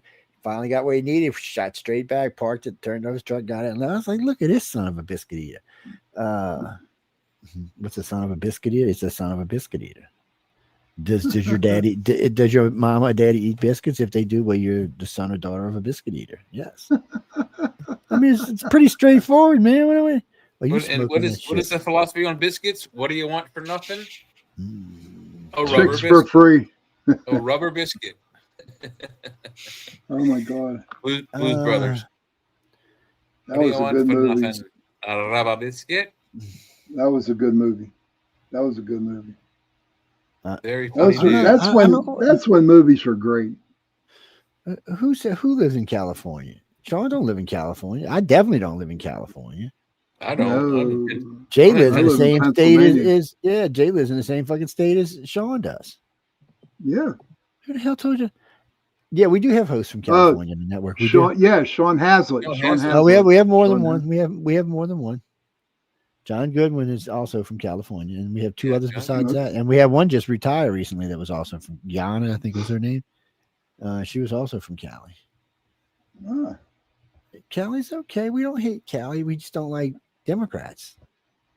Now, see, that's not even fair because I got a lot of Democratic friends. I shouldn't say that. Well, no, I was a Democrat for a long time. I got a lot of Democratic friends, and a lot of people I do business with are Democrats, especially in the media industry. Not so much in construction; they were mostly conservatives and badass conservatives. But most of the people I deal with in media are liberals. Well, they're Democrats. Some are liberals. I distinguish between a liberal and a Democrat. I know they're Democratic liberals, but liberals are fucking crazy people, and Democrats are just sane people wanting something to happen good for the country. Some of them. So, well, Pennsylvania is a Democratic state. Not as much as it used to be. It's. I think the House belongs to the Republicans in Congress. The Senate is split, and y'all have the governor is blue. So it's not as blue as it used to be.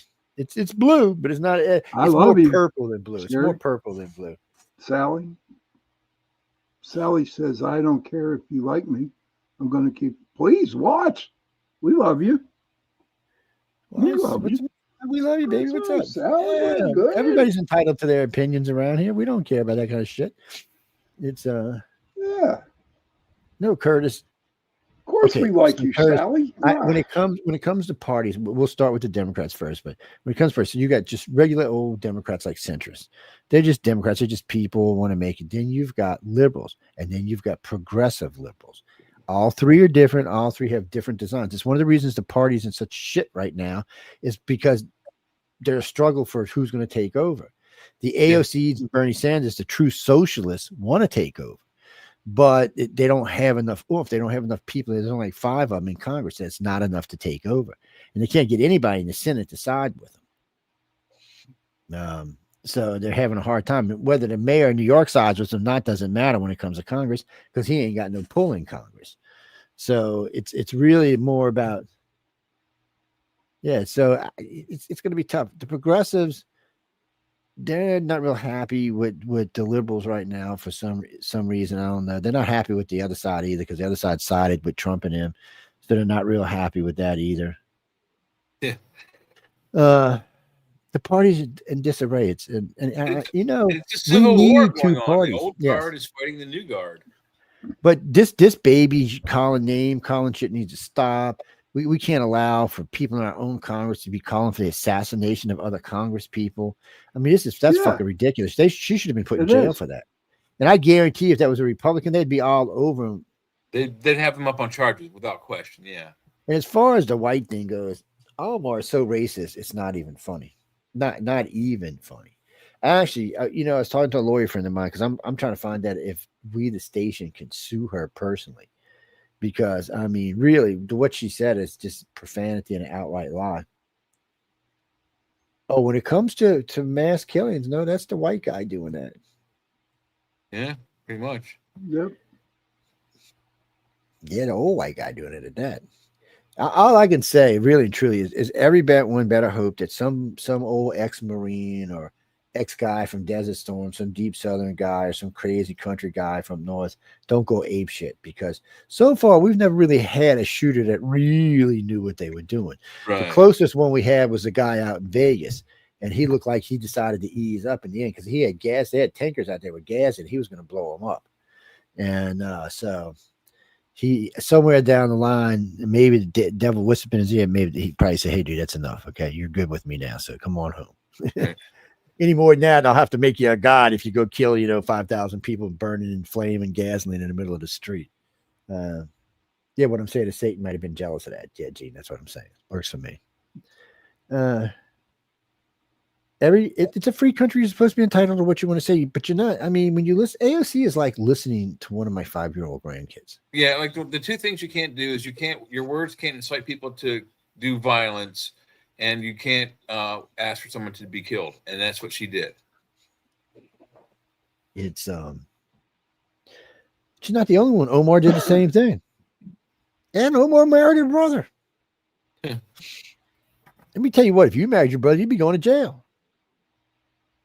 Is there proof she married her brother? Yeah.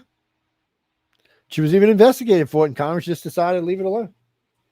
Wow. I forgot who was president at the time, but it was a Democrat. Obama, no, Biden, wasn't it? So, and this is another thing. Let's go back to Epstein for a minute. So, in 2000, and was it 4 or 6? Anyway, George Bush said, "Okay." George Bush Jr. said, "Okay, they got Epstein." Got him in jail. He got a year his first time out for this. Same thing. Got 1 year. Actually got 18 months, but he got out on a work program. And even when he was in, he was actually going out in the daytime and just sleeping there at night. Shows you how much power he had right there. And so then the DOJ says, okay, Barack Obama takes over. The DOJ comes in and says, look, Barack, we want to go ahead and prosecute this guy. We know he's sex trafficking. Let us go ahead and take him out. Barack said no. And He said no more than once, too, didn't he? Yeah, he did. He did say it more than once. And the president that finally put Epstein in jail was Donald Trump. Donald became president in 2017. How long was he in jail before he was a year at least? Suicide. Really? Yeah, he was a year. I think it was a year. It might have been a little less, but he was in there. And COVID was oncoming. He was in jail. Trump's presidency was running good. And nobody was even talking about Trump and Epstein back then. It wasn't until later on. It's almost like they write a narrative and then they force it into being by whatever. And I'm still wondering what Maxwell is going to say when they ask her, hey, you told us that you didn't have any communications with him about this in jail. What is this? And what happens if she says, it's not from me?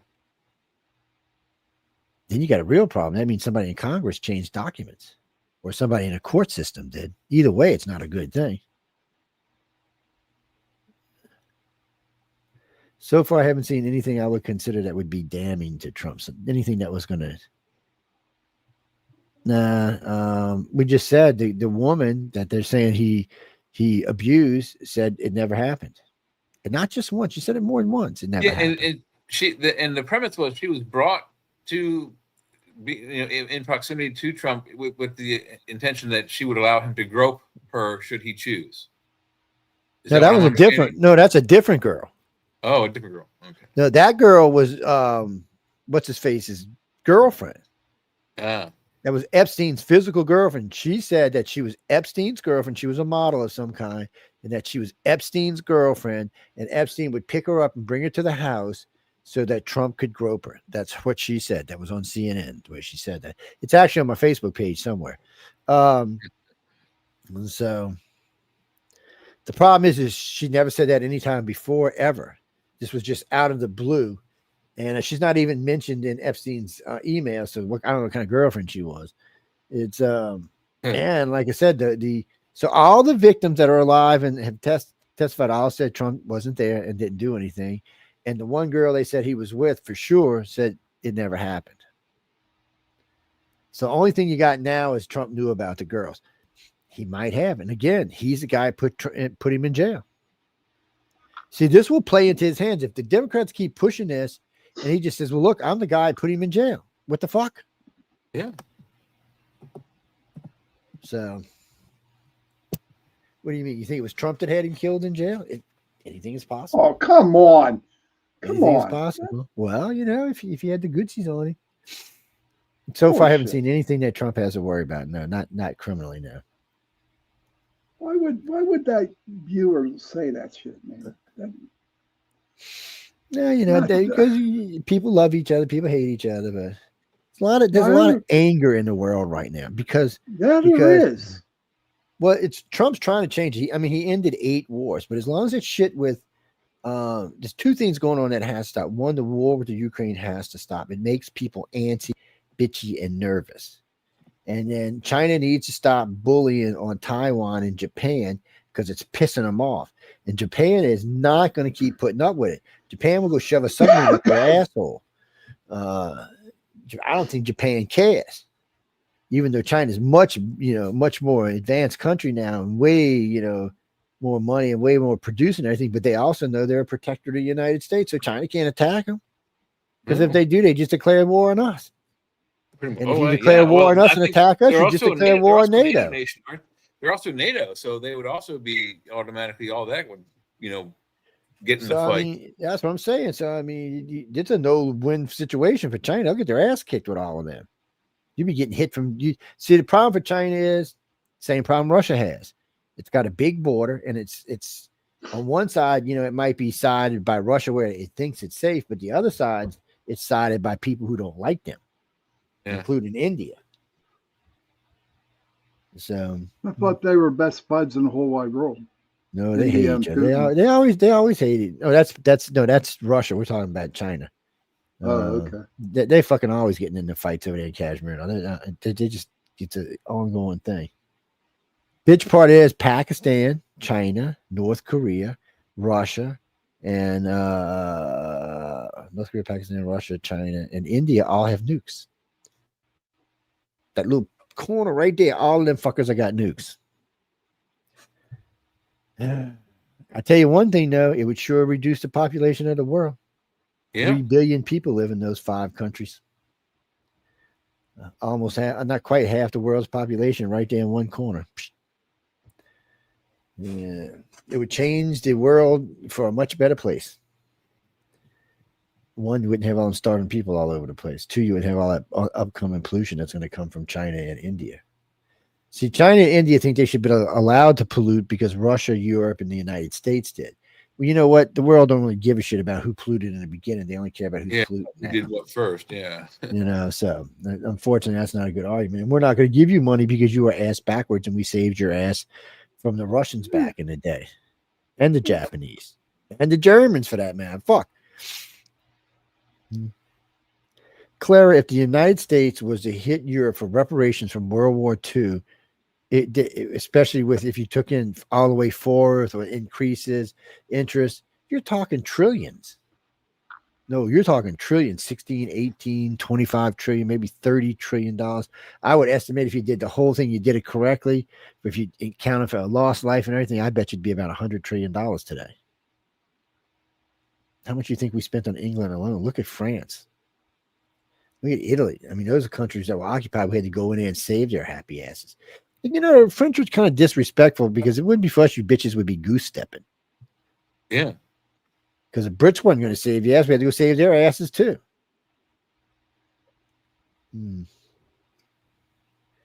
What do you mean? Do I expect them to be grateful for life? Yes, I do. Because in the end, if they get in shit again, who are they going to call? Ghostbusters? No, fuck, they're going to call us. Yeah, exactly right. Oh, China, come save us. Well, I work with Russia. Why would I save you, you dumbasses? We're going to help them take you over. How much is going to what's going to benefit us? Not without some kind of.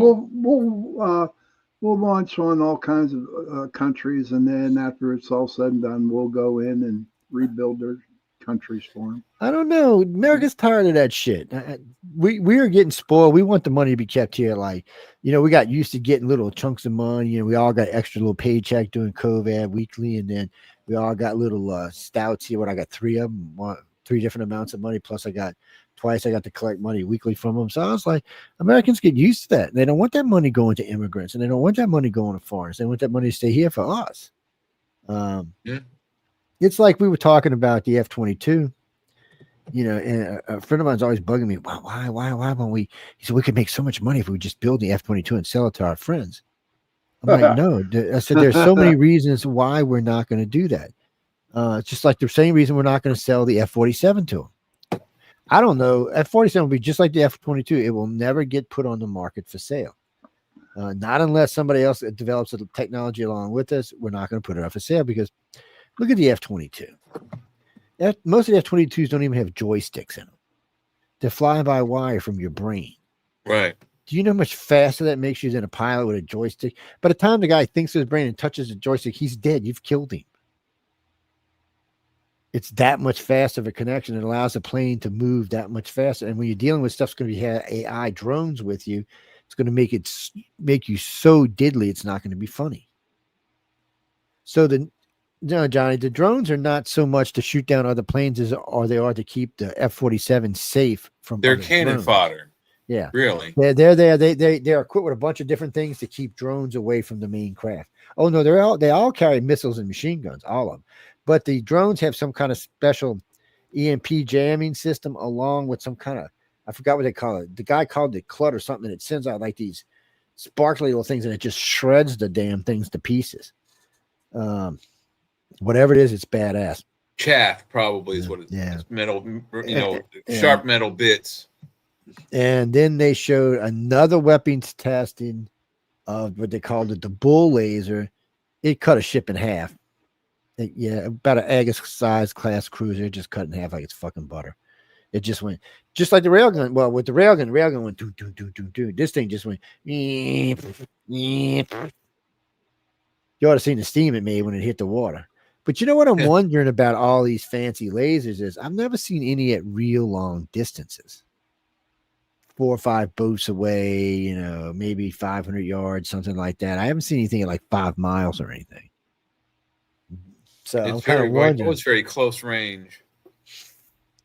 I'm wondering if we can really use these to shoot down. Well, Jack, they talked about this the other day. So with these big rail guns that they want to build and these big lasers they want to build should be plenty big enough to blow up any asteroids incoming. So what they say they do is you take the laser and you start using the laser to drill from the ground, just burning through it. And then you start taking your rail guns and hitting it from 5 or 6 different areas with the bullets about the size of Volkswagens, traveling at, a quarter the speed of light. Yeah, it's going to rip some shit up. It's going to rip some shit up. Mish says she's back, but we haven't talked about the 3i yet. No, not yet. The 3i Atlas. It busted up. Matter of fact, right here, what did I do with it? I just had it a minute ago. Where did I do with it? And then she says, is it true? Is it aliens? Well, I don't know if it's aliens or not, but astronomers have detected the first ever radio signal coming from interstellar comet 3i Atlas, right as it passes the halfway mark on its own way trip, the one-way trip through the solar system. So now everybody heard radio signals, right? What do y'all think? Alien? Is that what we're thinking? Well, all space bodies would emit some kind of radio wave frequency. See, Jade, not no dummy. So the guy goes on to say that this pretty much proves that this is actually a comet and not an alien. I know it's disappointing. 3i Atlas is the third known interstellar object to pass through our cosmic neighborhood, first spotted in July. It's doing about 130 miles an hour, cruising along 210 kilometers an hour. That's cruising, buddy. Miss says, coming to pick up Jay, I bet. Yeah. That's probably who deposited Jay. That's why here. It's slowing down and turning around. It's coming to get all of us. So they think this thing is 7 billion years old. That's older than our planet is. Yeah. It's older than our solar system is, for that matter. This thing was in space cruising before our solar system was even born. That's just insane. But the guys, the astronomer said, because of the type signal it's given, suggests that it is just a comet. That's what he goes on to say. Yes, people. I know it's disappointing. We all wanted it to be aliens. I don't ever really actually want it to be aliens, and I don't know if the planet's ready for aliens. They're on Earth now, dude. Come on. They're not open. It doesn't matter if they're here or not. They ain't open. The difference is, how will humans react when you have aliens walking around on the planet where everybody can see them? I don't know. Oh, it's going to be like when you see a big reptilian, you're going to grab your kid and put it behind you or something. The reptilian's going to look like, what? What is wrong with you, humans? Yeah, Jack. Maybe there will become a day. Maybe there will be a day when that happens. Well, we need to be prepared. We'll be dead. We will. No, I don't know if we'll be dead or not. That's right. We're moving to Mars, and we're going to live another 100 years. Well, no. So Johnson and Johnson, that was about a decade ago, figured out how to stop your telomeres. So right now, if you got the treatment, you could just stop your aging where you are, and you won't age anymore. Your telomeres won't shrink anymore. But you're still going to feel the effects from living on a planet because of the gravity itself. Because one of the things that wears on humans is that we're walking around in a full G of gravity all the time, and it's constantly pulling down on our bodies. It's well, Jesse, one time somebody told me, prove how alien is real. I said, look at your wife when you first met her, and I said, look at her here 40 years later, and look at yourself for that matter. You'll notice everything in your face is drooping down, all your skin is pulling down. I said, you're developing wrinkles. I said, because gravity is constantly pulling on your body, constantly. It's also why certain things get longer. Yes. No, don't get dirty. Whoever wrote that, shame on you. Sally, why do you think how do you, what do you mean, buddy? I feel like we need it to be aliens. It would be nice, Sally, because maybe it'd straighten us out. Maybe. That's true. Well, people seem to think that what would unite the planet? Well, Ronald Reagan always said in 7 speeches that if we were threatened by aliens or there was looked what to be an alien invasion, it would probably be the first time that the planet came together as a whole planet. And he might be right. He might have been right. But today, I don't know if that's going to happen that way, because I think China or Russia are going to think they need to take the way, and Europe's going to think they do, and we're going to think we do. So I'm not sure if it'll help. I'm not sure. It might not trigger a war faster. See, well, didn't we get our asses kicked in the Battle of Los Angeles? Yeah, that was a joke. But I don't mean a war with the aliens. I mean a war amongst us to see who's going to get to deal with them. It's and if we think like the Russians or Chinese are getting advanced technology from aliens, we're going to nuke them. The whole bunch of them. So, and it's the same thing with them. If they think we're getting it, they're going to nuke us. So this is when the world made its first big mistake. At the end of World War II, MacArthur wanted to take Russia over. Even if it meant using a nuke, he wanted to take Russia. So if we would have took Russia, there would have never been the Soviet Union. There had never been communist. Russia would belong to the United States now, which means we'd have a larger population and we'd be by far the largest country. But it also means we would have just took China. We already had Japan from the war. We might have even kept France, and we'd have kept all the islands. So we would have had China, Russia, Japan. We had a big chunk of the world. Right now, we would own 55, 60% of the world, which with the largest population and the largest land mass with the largest military ever seen. Within another 10, 15 years, or maybe even sooner, it might even all had united before then. It's been 80 years since World War II, so the whole planet might be united now. That was a major mistake, because if the planet was united, we could move so forward as a society. Right now, well, I don't know if it can be united without a major war. I think it's going to take a lot of death to make people say enough is enough. I just don't know. And I don't know if maybe if the aliens came down and said, look, y'all have to be like this or else. Maybe. But even that I'm not counting on. Because the Muslims aren't going to give in. They think they're the right way. They'll just think that aliens are heathens. So how are we going to deal with that? Well, the Christians, for that matter, might think the aliens are heathens. Even though that's not true, because the Vatican already thinks they're spiritually higher than we are. Yeah, I heard that. Before anybody asked, a while back I had met with Monsignor Balducci, and he had told me that the Vatican the Pope believed at the time that the extraterrestrial visitors were not just technologically and mentally more advanced, but they were spiritually more advanced. They had a closer connection to God. They had been around a lot longer. They actually understood who God really was. versus what we think God is.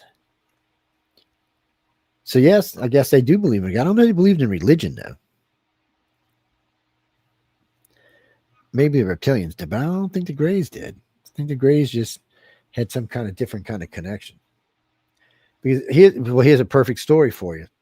A girl, they used to take this woman and they would do things to her, and she would the whole time she would be asking Jesus to come save her and stop it and blah blah blah blah blah blah.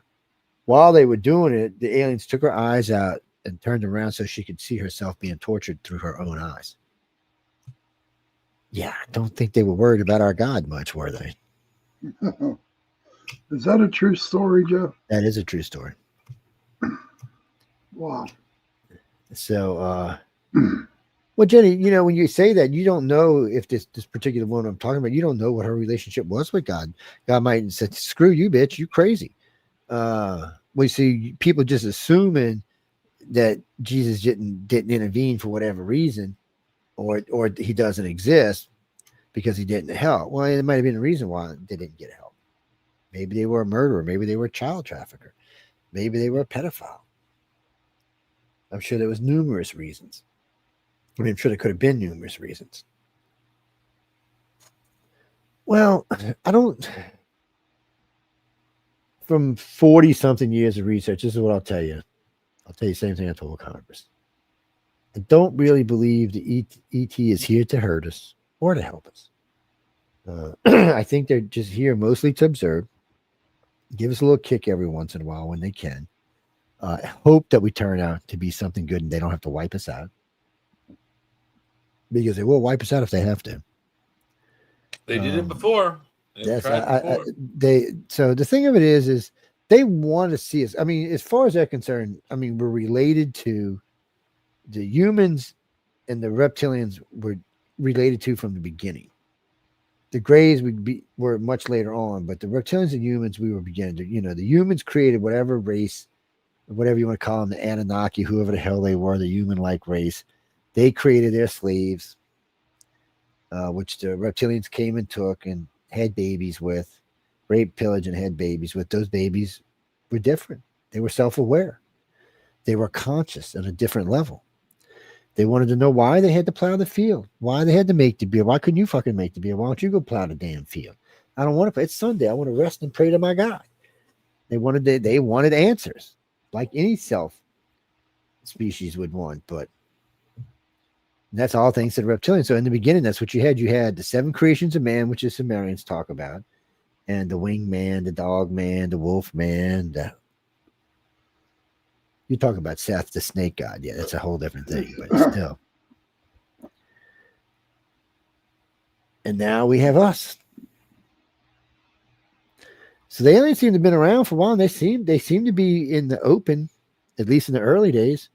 They seem to be way more open. Nowadays, they seem to hide themselves because they're scared of us. When I say scared, it's not a good way of saying it, but I mean, they're scared in the fact that they know if we see them, we're going to freak out. Yeah, want to go autopsy him and stuff like that.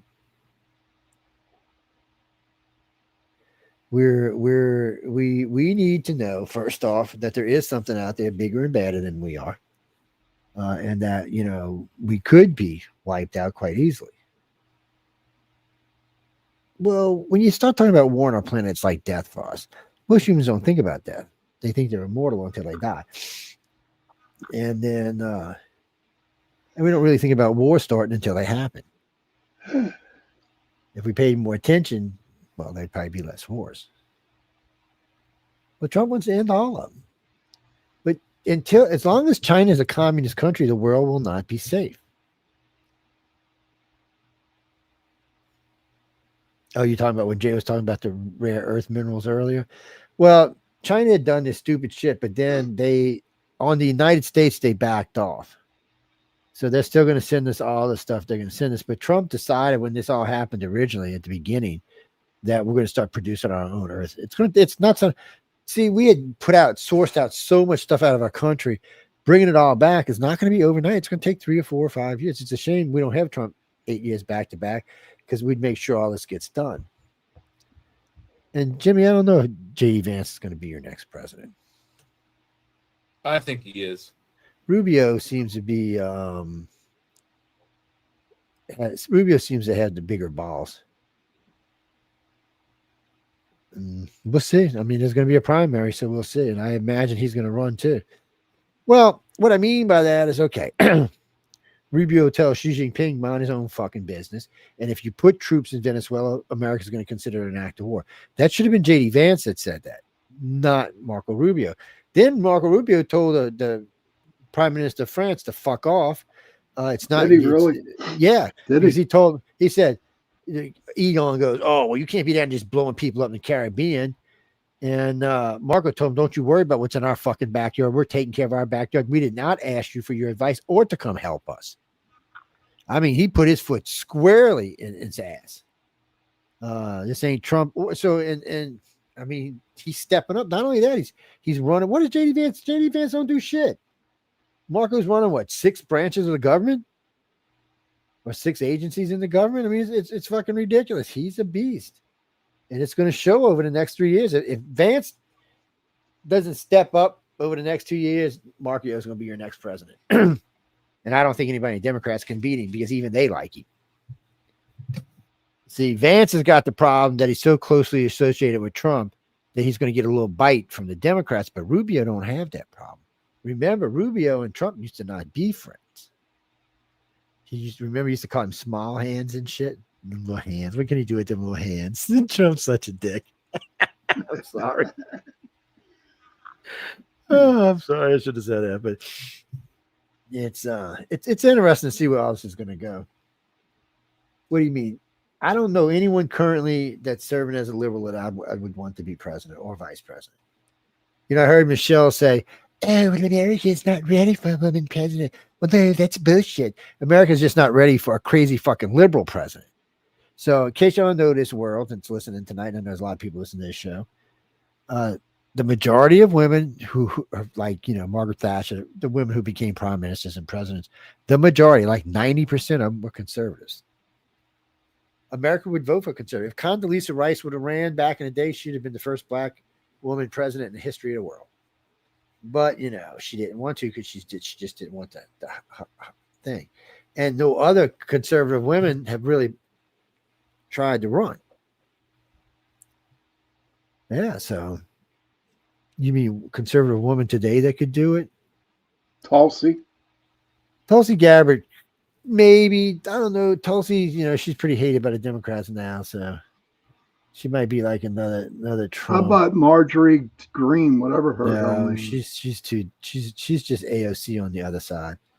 It's unfortunately for Marjorie, she has changed and she's gotten way better, but she's got a lot of early bad baggage she'd have to get through. And I don't know if the country will forgive her for some of the stupid shit she said in the beginning. Who else we got out there? Wait, you're talking about Kirk's wife? No, she can't. She wouldn't win. No. I'm currently there was somebody I was thinking about the other day. Now it's out of my head. The only men I can really think of. Huh? How about Melania Trump? She can't. She's not an American. She's not native born. Yeah, you got to be native born to be president. Huh. Or we would have had, what was his name? I'll Be Back would have been president.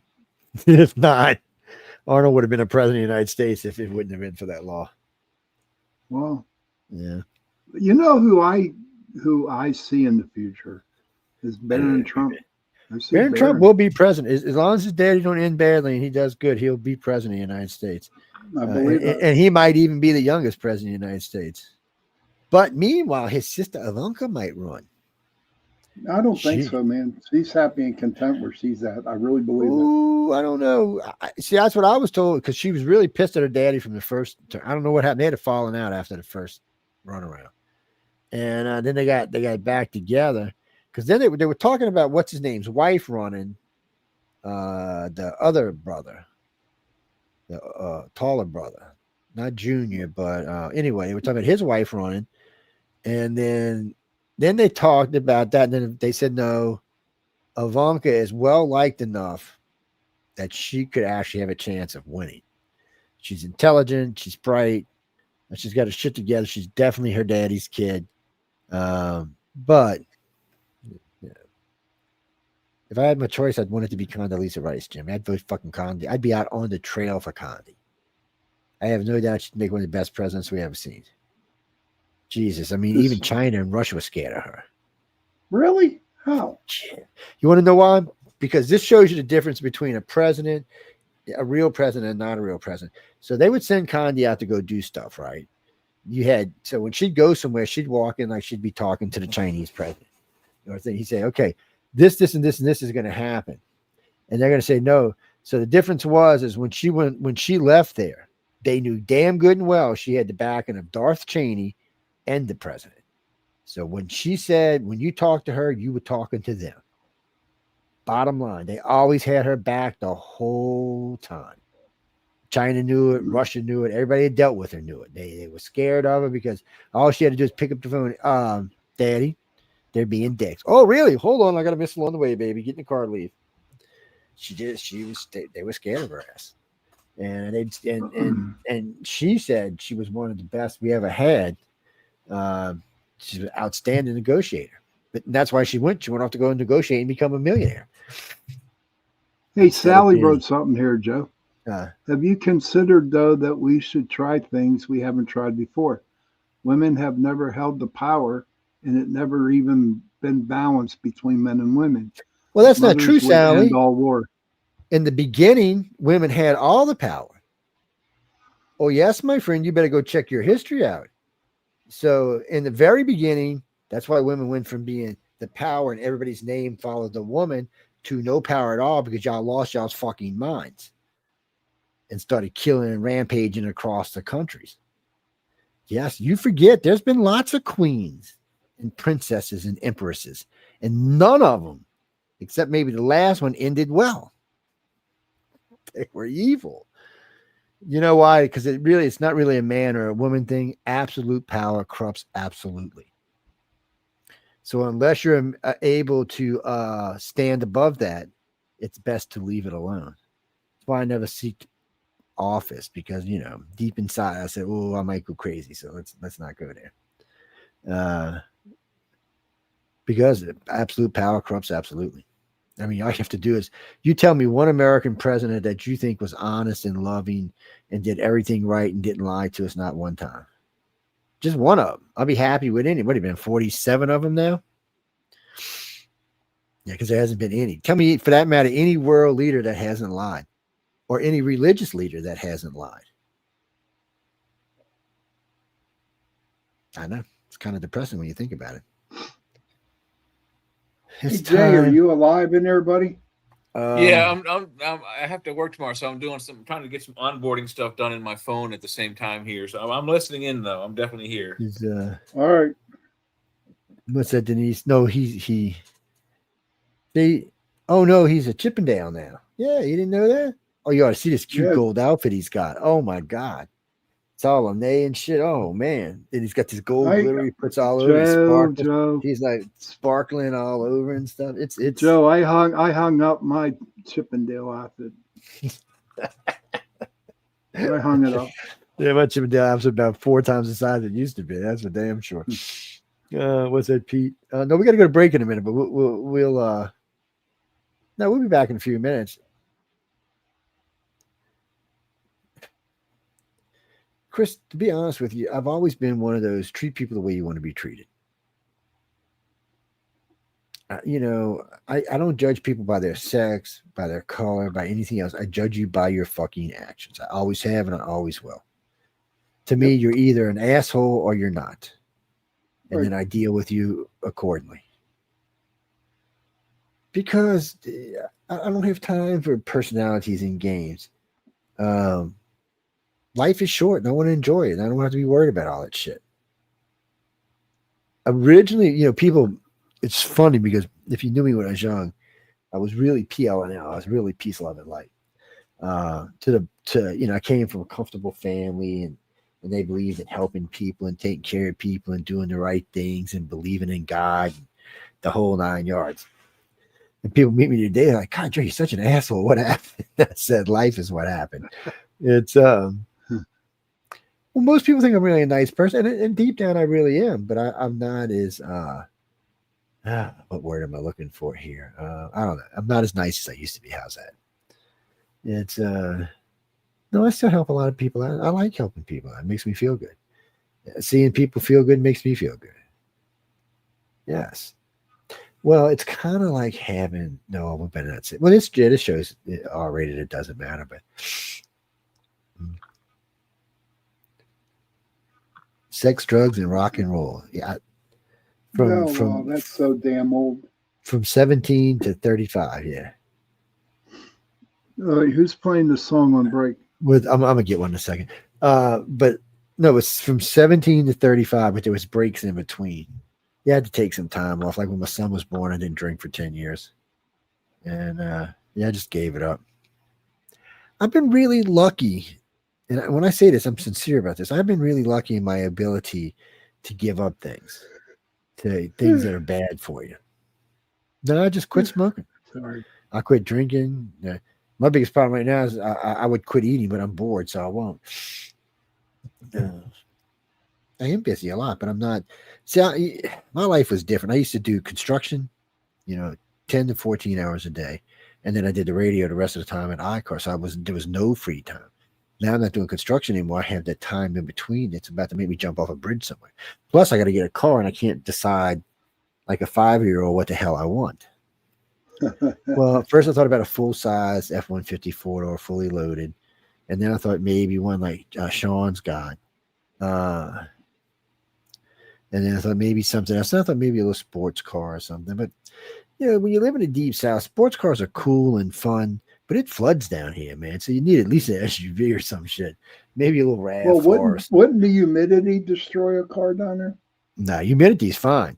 The only thing that'll hurt you down here is the salt water, and we don't put salt on our road, so we don't have to worry. You can tell when we get cars from up north, from like the middle of the axle back is just rusted out completely. Yeah, we don't have those kind of problems down here. It's because the water that rains here is fresh water, but if you park it on the beach, like if like I have to change my downstairs lights about every 3 years because they couldn't crowed out, and my downstairs shed doors locks I have to change every couple of years. The upstairs ones get used enough that it doesn't matter, but things rust fast. I mean, I live basically in the fucking salt. Yeah, it's Sally gave up meat recently. That's good. No. Sally, I knew you was a weirdo. I knew it. Now I know for sure, Sally, man. Now I know it for sure, man. Oh, no, man. Wait. So when you say meat, what kind? All meat, or just some kinds of meat? Like you gave up hot red dogs? Meat? Oh, she's laughing. Did you give up hot dogs? Yeah. Did you give up chicken? You gave up steak? Oh my gosh, you gave up steak. I'm gonna have to slap you. Oh man, I know where she lives. So. Well, I'm gonna send Sean to slap you then. Everything with eyeballs. You gotta have things with eyeballs to live. So, do you know if man was vegetarian, we'd still be in the trees, right? And living. Yeah, in your savannah, eyeballs don't work if you don't eat the eyeballs of other creatures. It's, you need that protein for your brain to work. That's why we eat meat. Yep. What is that? Anemic. Oh, she's already anemic. Oh, that's okay. Yeah, I mean, my dad does like not pork. My dad is fine with me eating steak or pork, and I'm overweight and he's fine with it. I don't think I could marry a Muslim woman because I love my pork. Yeah, bacon. I cannot. I mean, I could, but I don't eat it every day. But a nice, good, crispy BLT sandwich is to die for. And you try to take my BLT sandwich, you're going to die. Let me tell you about the BLT sandwich my friend makes. He'll buy, and this is the honest to God's truth. He'll buy 2 rolls, and he'll buy a pound of bacon, and he'll put a half a pound of bacon. That's it, nothing else, on one roll, and a half a pound of bacon on the other roll. And you got to put mayonnaise on it because that's going to dry your face out. All that bacon and bread. No, there's got to be mayo. Yeah, there got to be mayo, man.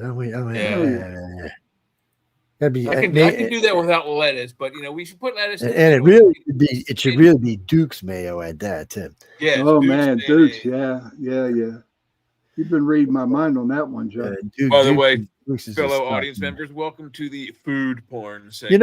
it was funny. I got introduced to Dukes because we used to eat not Blue Plate. Was it Blue Plate? I don't know. It was one. It tastes a lot like Dukes, but Dukes is better. There's a cooking show I watched. This girl out of South Carolina. She's a cook and she knows that people with Dukes, and she said, "Man, this is the best mayonnaise I've ever had." And I started watching, and they'd go places and eat. And people were like, "Man, what the hell is this? Shit's really good." And you should get such a response on a sandwich from the mayonnaise. I was like, and they kept asking her because she was a chef. Are you making your own mayonnaise? And she said, "No, it's Dukes." And she, so finally they started paying her to advertise for them. Yeah. So I said, you know what? I seen it in the store when they were shopping. So let me give it a try. I haven't gone back. My 7 or 8 years mom ago. used Kraft Miracle Whip mayonnaise salad dressing, above all else. And as a kid, we buy what your mom buys. So yeah, I moved down south. They said, "Oh, this stuff is crap. Try Dukes." Never been back. It's well, we all of like the we tried. There was a couple ones in the family. Blue Plate, I think, is what they ate the most. And Blue Plate does taste a lot like Dukes. I ain't gonna lie.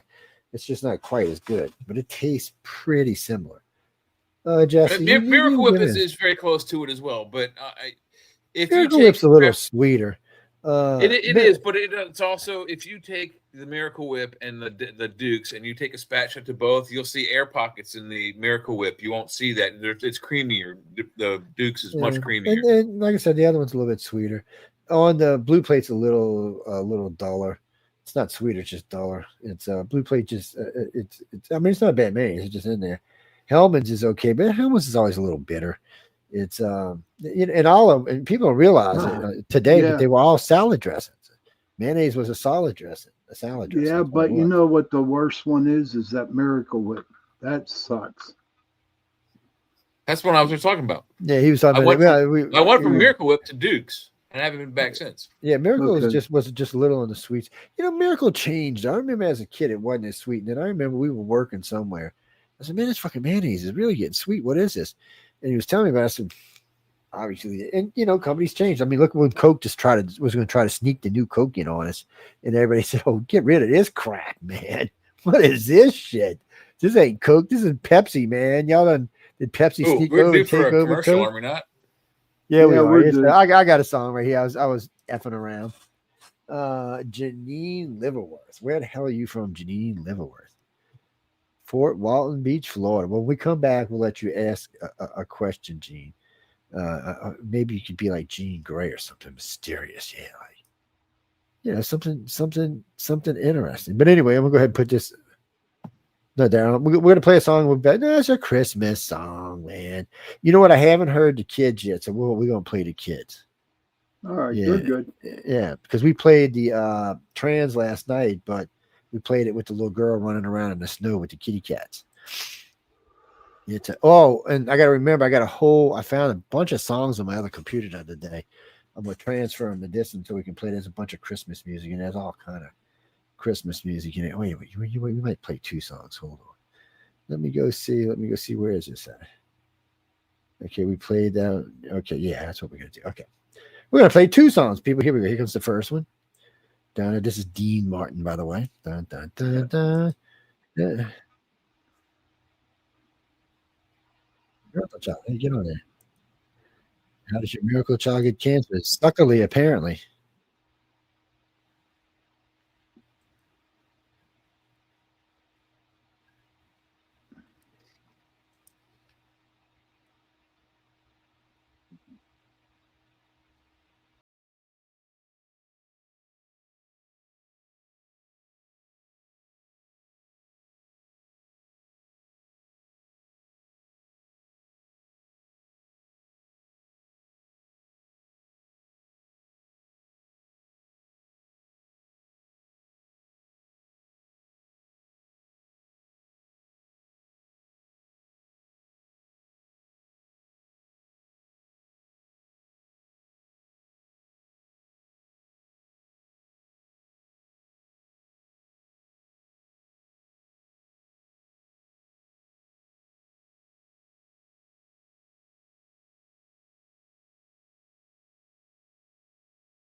Next song. Nope. I don't know what's going on. Pretty soon. So everybody, who's ready for Christmas out there? Who's ready for Christmas? Oh, here it comes. Here it comes. Comes the song.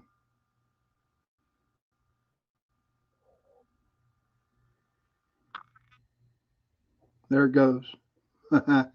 He's still trying. Who's ready for Christmas? I am. I am. I don't know. But tomorrow on my show, Into the Night, on Sunday, on UPRN Talk Radio, 8:10 to 9:10 p.m., I am going to talk about the famous Ghost. These guys are cool. Christmas is here, bringing good cheer to young and old, meek and the bold. Ding dong ding dong, that is the song with joyful ring, all caroling. One seems to hear words of good cheer from everywhere, filling the air. Oh, how they bound, raising the sound, all in the dale, telling us that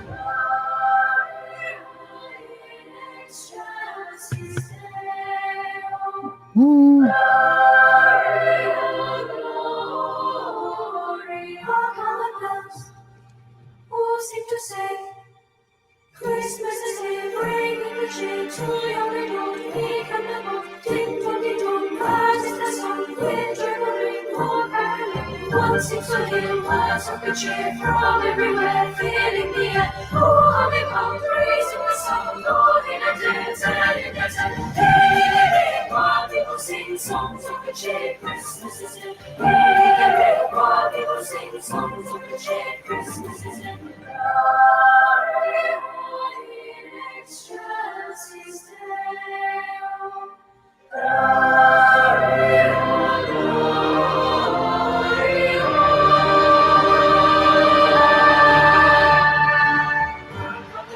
All seem to say Christmas is here, bringing good cheer. One seems to hear words of good cheer from everywhere, filling the air. Oh, how they bound, raising the sound, all in a dance, telling us that hey, hey, hey, while people sing songs of good cheer, Christmas is here. Hey, hey, hey, while people sing songs of good cheer, Christmas is here. All seem to say Christmas is here, bringing good cheer. One seems to hear words of good cheer from everywhere, filling the air. Oh, how they bound, raising the sound, all in a dance, telling us that hey, hey, hey, while people sing songs of good cheer, Christmas is here. Hey, hey, hey, while people sing songs of good cheer, Christmas is here. Merry, merry, merry Christmas. Merry, merry, merry, merry Christmas. All they said, all without telling their dreams to everyone.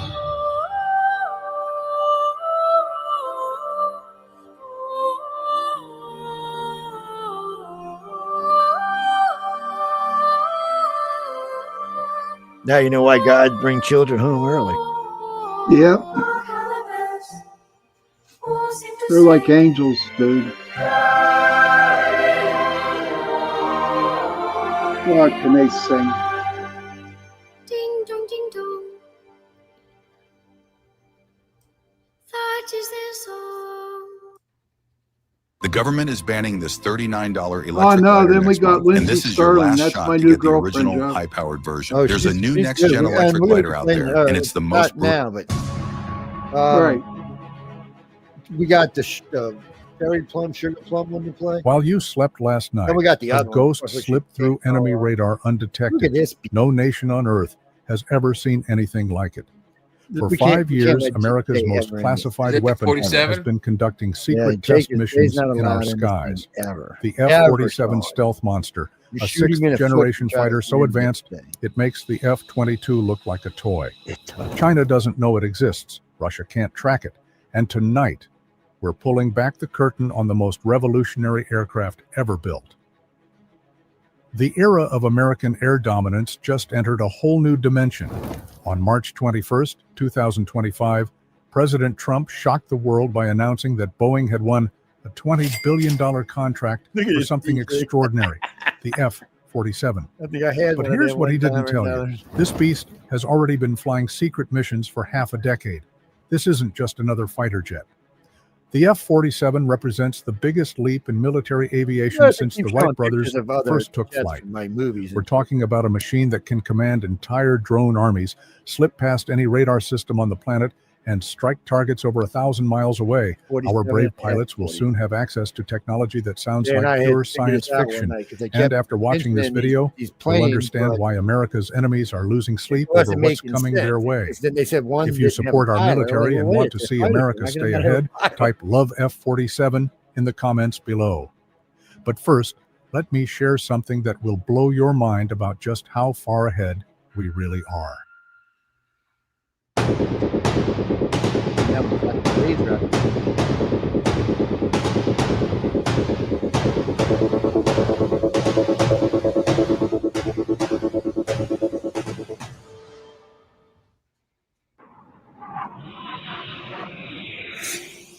The secret is out. For years, defense experts wondered what was happening in the classified hangars of Area 51 and other secret facilities. Strange aircraft were spotted on satellite images. Unusual sonic booms echoed across Nevada deserts. Military insiders whispered about projects that sounded too advanced to be real. It scares Now me we when know the make truth. it so advanced we The don't use it. F-47 has been quietly perfecting the future of warfare while our rivals scrambled to catch up with yesterday's technology. According to official statements from Air Force Chief of Staff General David Alvin, experimental versions of this monster have been flying for the last 5 years. These weren't just test hops around the airfield. We're talking about hundreds of flight hours, pushing cutting-edge systems to their limits, proving that America can deliver technology that seemed impossible just a decade ago. Think about that for a moment. While China was bragging about their new fighters and Russia was struggling to keep their aging jets in the air, American engineers were already flying the future. Our pilots were mastering systems that won't enter service until the end of this decade.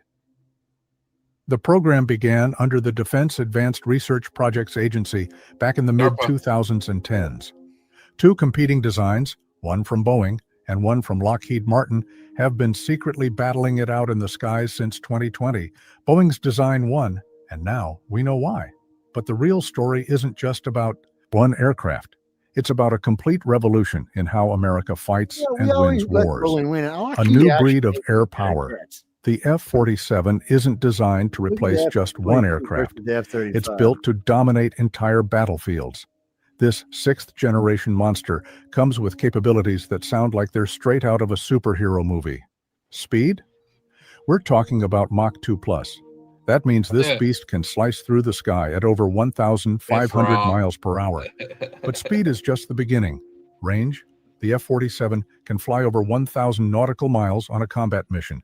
That's roughly 1,150 regular miles, enough to launch from safe bases and strike deep into enemy territory without breaking a sweat.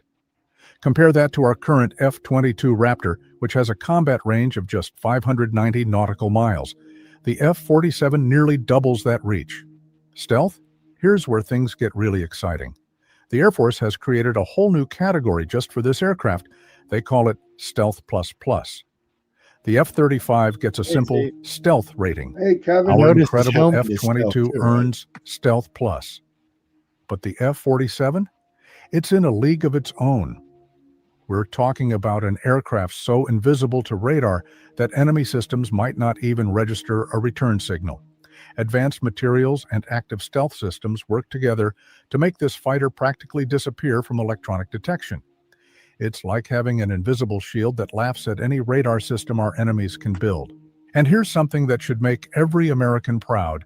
Each F-47 will cost less than an F-22 while delivering capabilities that are generations ahead. Our military leaders have found a way to give our pilots superior technology at a better price. That's American innovation at its finest. The Drone Army Commander. But wait until you hear about the F-47's most revolutionary capability. This isn't just a fighter, it's a battlefield commander that controls its own army of robot wingmen. The Collaborative Combat Aircraft Program has developed semi-autonomous drones that fly alongside the F-47 like loyal digital soldiers.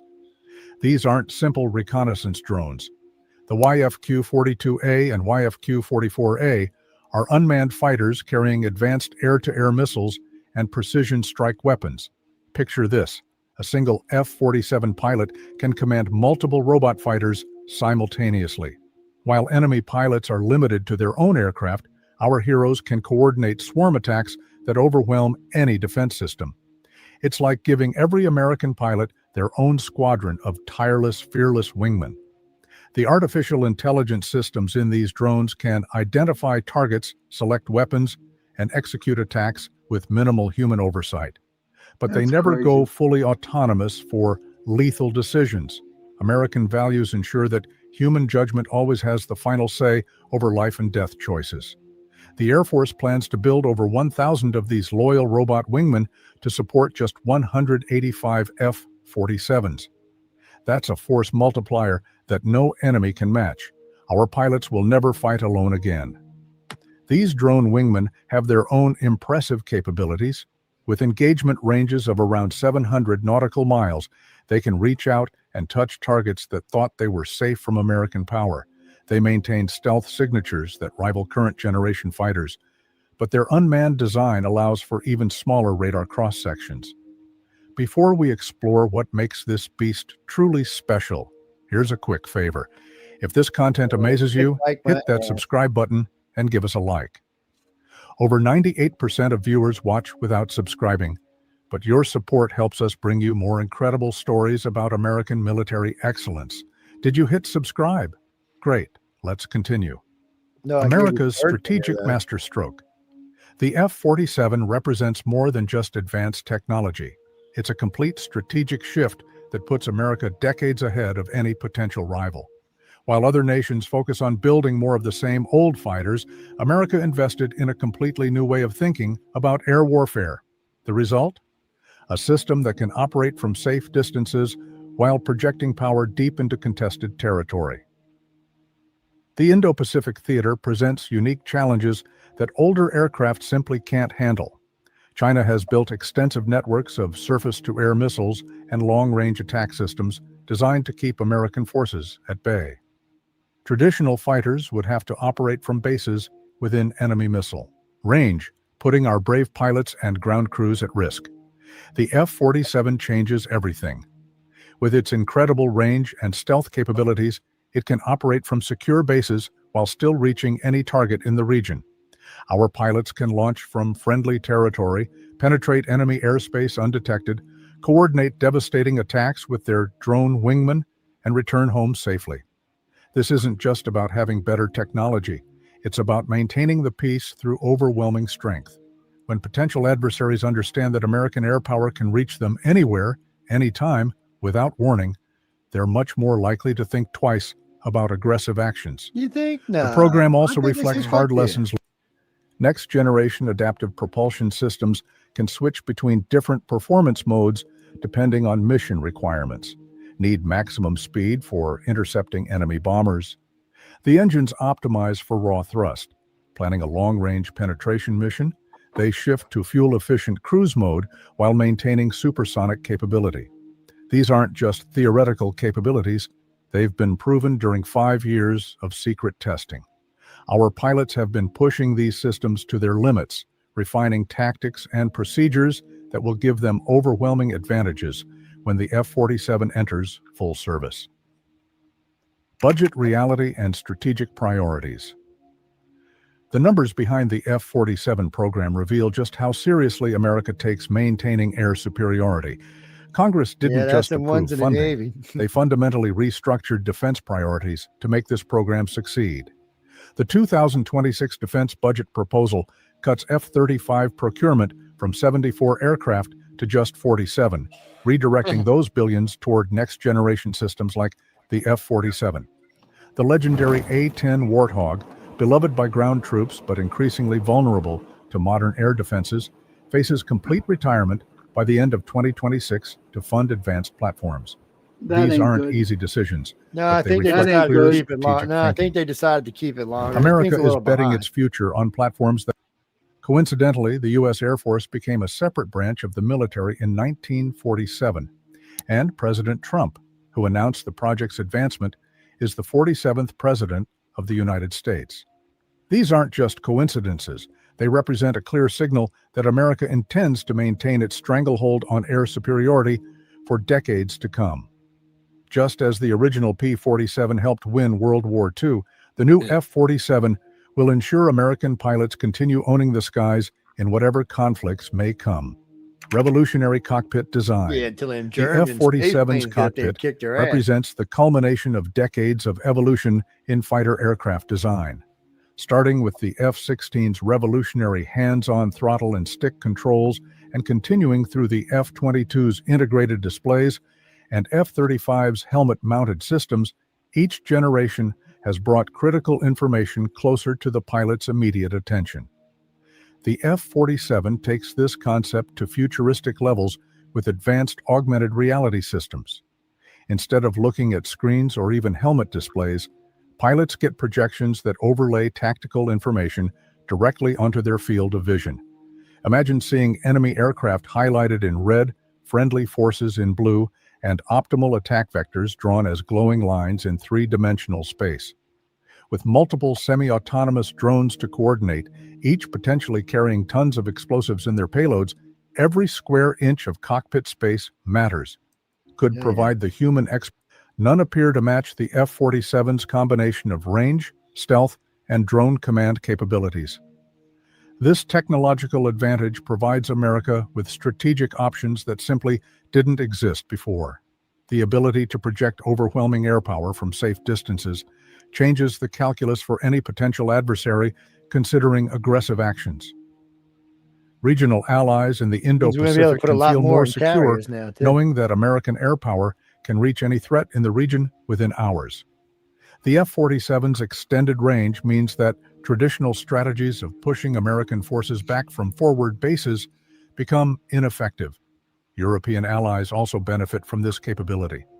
The F-47 can operate from bases in friendly nations while projecting power deep into contested airspace, providing deterrent effects that help maintain stability without requiring permanent forward deployments. Testing and development success. The secret flight testing program that began in 2020 has validated speed intercepts and the fuel efficiency required for extended range missions. The ability to switch between performance modes in real time gives pilots tactical flexibility that no previous fighter has ever offered. Drone command systems prove that human pilots can effectively coordinate multiple semi-autonomous wingmen during complex combat scenarios. The artificial intelligence systems' maturity and the urgent need for next-generation advanced technology packed into the F-47, the most important component remains the American pilot in the cockpit. Our men and women in uniform bring judgment, creativity, and moral authority that no artificial intelligence can replace. The F-47 systems are designed to enhance human capabilities, not replace them.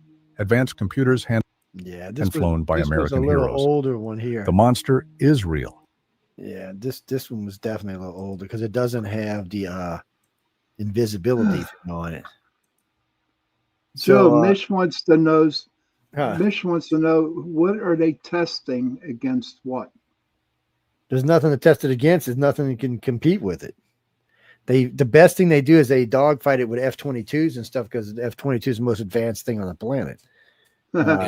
It's Dolly says, I'm waiting to see if Russia's MiG-41 really will fly.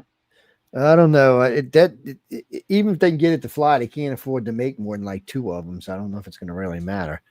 It's China. China just has bad luck with airplanes. I think it's more to do with quality control than anything else. But it's like they spent all that money on that J6, and then it's stealthy, right? And when you beam the body itself, it's stealthy, but the engines run so hot that you can see it. Okay, Mish said they were testing the last 5 years, and she wanted to know against what. That's probably what they were doing with the F-22. That's why they kept showing you the F-22 with it. Yeah, and typically most of those platforms have been being tested. It's more than 5. I mean, it's from where it is now to where it started. Probably is a 25 to 30 years time span when it went from like a little model in a wind tunnel to a flying model we have now. It's a beast. It's a beast of a plane. So Jay and I featured this a while back. So the Navy comes up with this beast of a plane. I mean, this thing is a beast. It was such a killer that the Navy gave it a lobotomy. Yeah, they had to dumb it down. It was killing pilots. It was too efficient. It was, oh man, it scared them. It actually scared the Navy guys. It scared the generals and the admirals. They were like, wait, what did we just make? No. Oops. No, we gotta reverse this. I don't know if tanks are going to be around that much longer, to be honest with you. I don't. Artillery and tanks are great for like shit what's going on with Russia, but if the United States get into a real war with things like the X-47 and the F-47 and some of the other stuff that they don't even hardly talk about that we know we have, the new rail guns, the new plasma cannons, I don't know if there'll be a need for us to put ground troops. And then plus we got on top of that, we have the drones are like he just said semi-autonomous. It's another weapon. We've got the particle beam weapons. We've got tons of those. So I mean, well, Elon's building 100,000 man robot army and going to equip them with lasers. Oh shit! There you go. I mean, we don't have to put our own troops out there. Put Elon's guys out there with laser guns. That's crazy what this world's coming to. It's becoming the future. Well, I'm happy they're ours. But it's becoming the future. When I was a kid, they talked about all this stuff. Now it's here and causing issues. All right, I'm going to ask you guys this question. What if they had the F-47 back in World War II with Japan? We'd want it in about a matter of a week to months. Yeah, think about how we had to send an aircraft carrier. We had to use Air Force bombers on a Navy aircraft carrier just to get them over there, which we knew weren't going to get back. We had to crash them in China to try to get the pilots back. Not today. F-47 cruise right over there, cruise right back, land somewhere on an island, somewhere, land on a carrier somewhere and refuel. They can be 1,000 miles away from Tokyo and fly over there and blow the living shit out of it. It's and it's going to get better fuel than that. That's what they were talking about. It's got an eco button, so it can go into cruise mode. So we have a supersonic jet that can go into cruise mode. Well, like autopilot. Cool. Cruise mode. You get your car. You get the eco button, so your car gets better gas mileage. Yeah, they got this for the jet. The jet's got an eco boost. You put it in cruise mode and it doesn't suck near as much fuel. It still cruises like Mach 0.25, but it ain't burning as much fuel. Yeah. And then they did away with afterburner. So now they can kick a jet up faster than the afterburner without having an afterburner. And they invented that because afterburners give you away on radar because they glow so hot. Yeah. So the Navy came up and the military came up with a way to do away with that.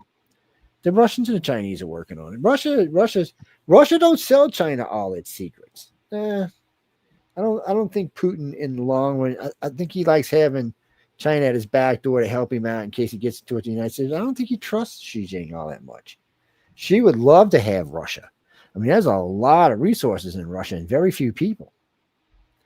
There's 1.4 billion people living in China in a country a little bit smaller than the continental USA. Russia is the Canada of Asia. I mean, it's mostly vast, tundra and forest. You got all that oil and fuel up there. They wouldn't have to buy oil from anybody anymore. They have all that rare earth stuff in there, man. They'd be in field day up there. No, Putin would nuke the shit out of them before he'd let them have it. Oh, yeah, you can bet your ass on that.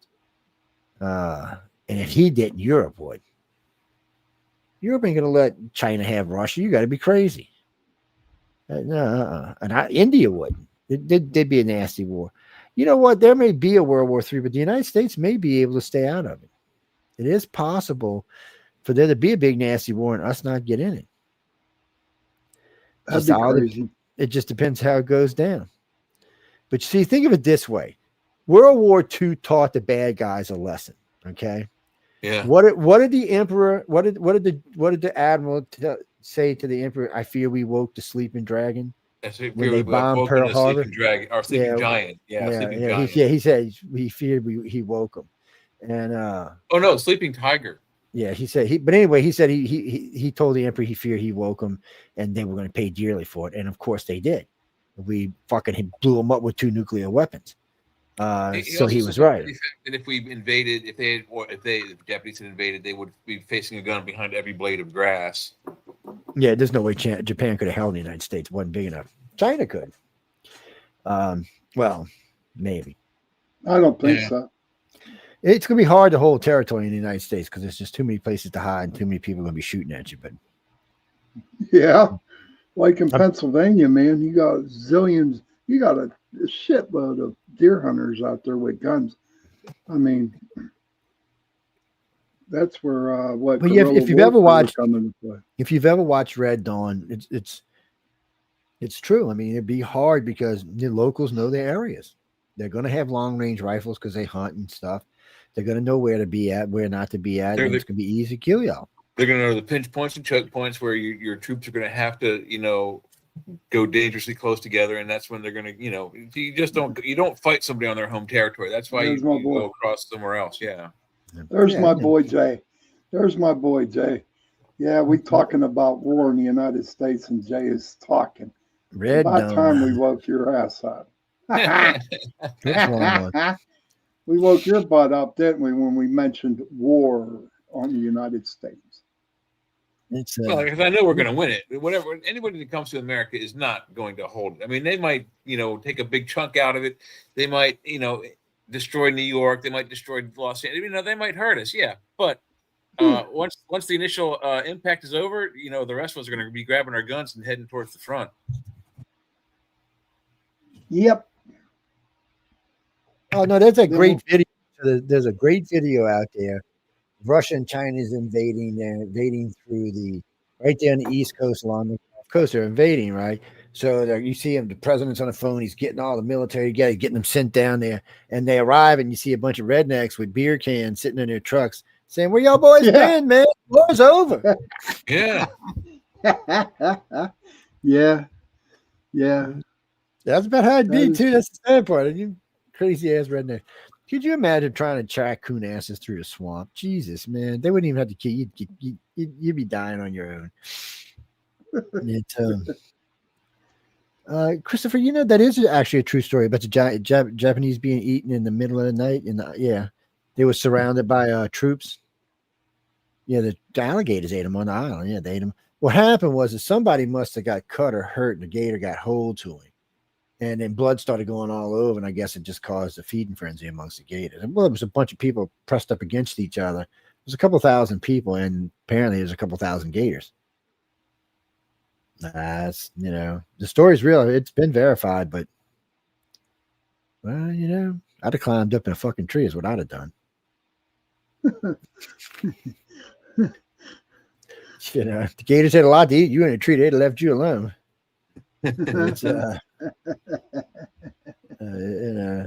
Well, gators aren't really the most aggressive. I mean, they can be, but they really aren't. They soon just leave you alone. You smack them in the nose, most of the time they'll leave you alone. Crocodile, you smack them in the nose, you just became fucking lunch. Yep. He's gonna be. Did you just hit me, human? Oh wait, watch this.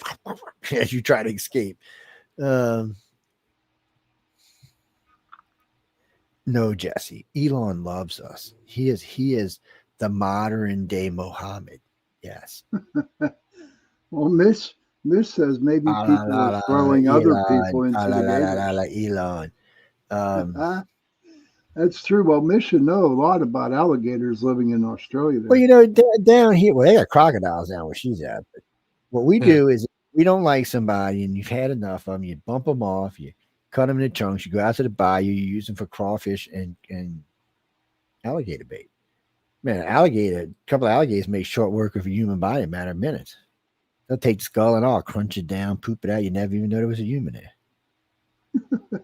Puff the hair here and there, but that's about it. And some birds will come to that and turn that into a nest out in the swamp somewhere. So, no evidence. Actually, it's funny. We were at a conference. I forget where we were. I think it was in D.C. And somebody got really nasty, really mean. And Jason turned around and told him, he said, "You do know Joe's killed people before, right? You understand that, right?" He said, "Do you know who you've been with?" And the guy's like, "What do you mean?" He said, "You do know he's killed people, right?" And he said, these days, if he just gets mad at somebody, he said, "I watch him do it, chop him up and fed him to his pet gator in his backyard." And the guy's eyes just got like, because Jason had this seriously straight face going on. I was like, what's the matter, dude? I said, you're not being smart ass anymore. I didn't mean to offend, man. I and then he just walked off. He just disappeared into the fucking crowd. Like, that shit was too funny though. But that became a thing. It got all over the circuit after a while. People would be like, you really feed people in gators? If I did, you think I would tell you? Yeah, really. It's not like we could find out for sure. I'm like, you're an idiot. You're idiots. Well, that's that one idiot on Coast to Coast at night. I'm on Coast to Coast. We're talking. It was a good show.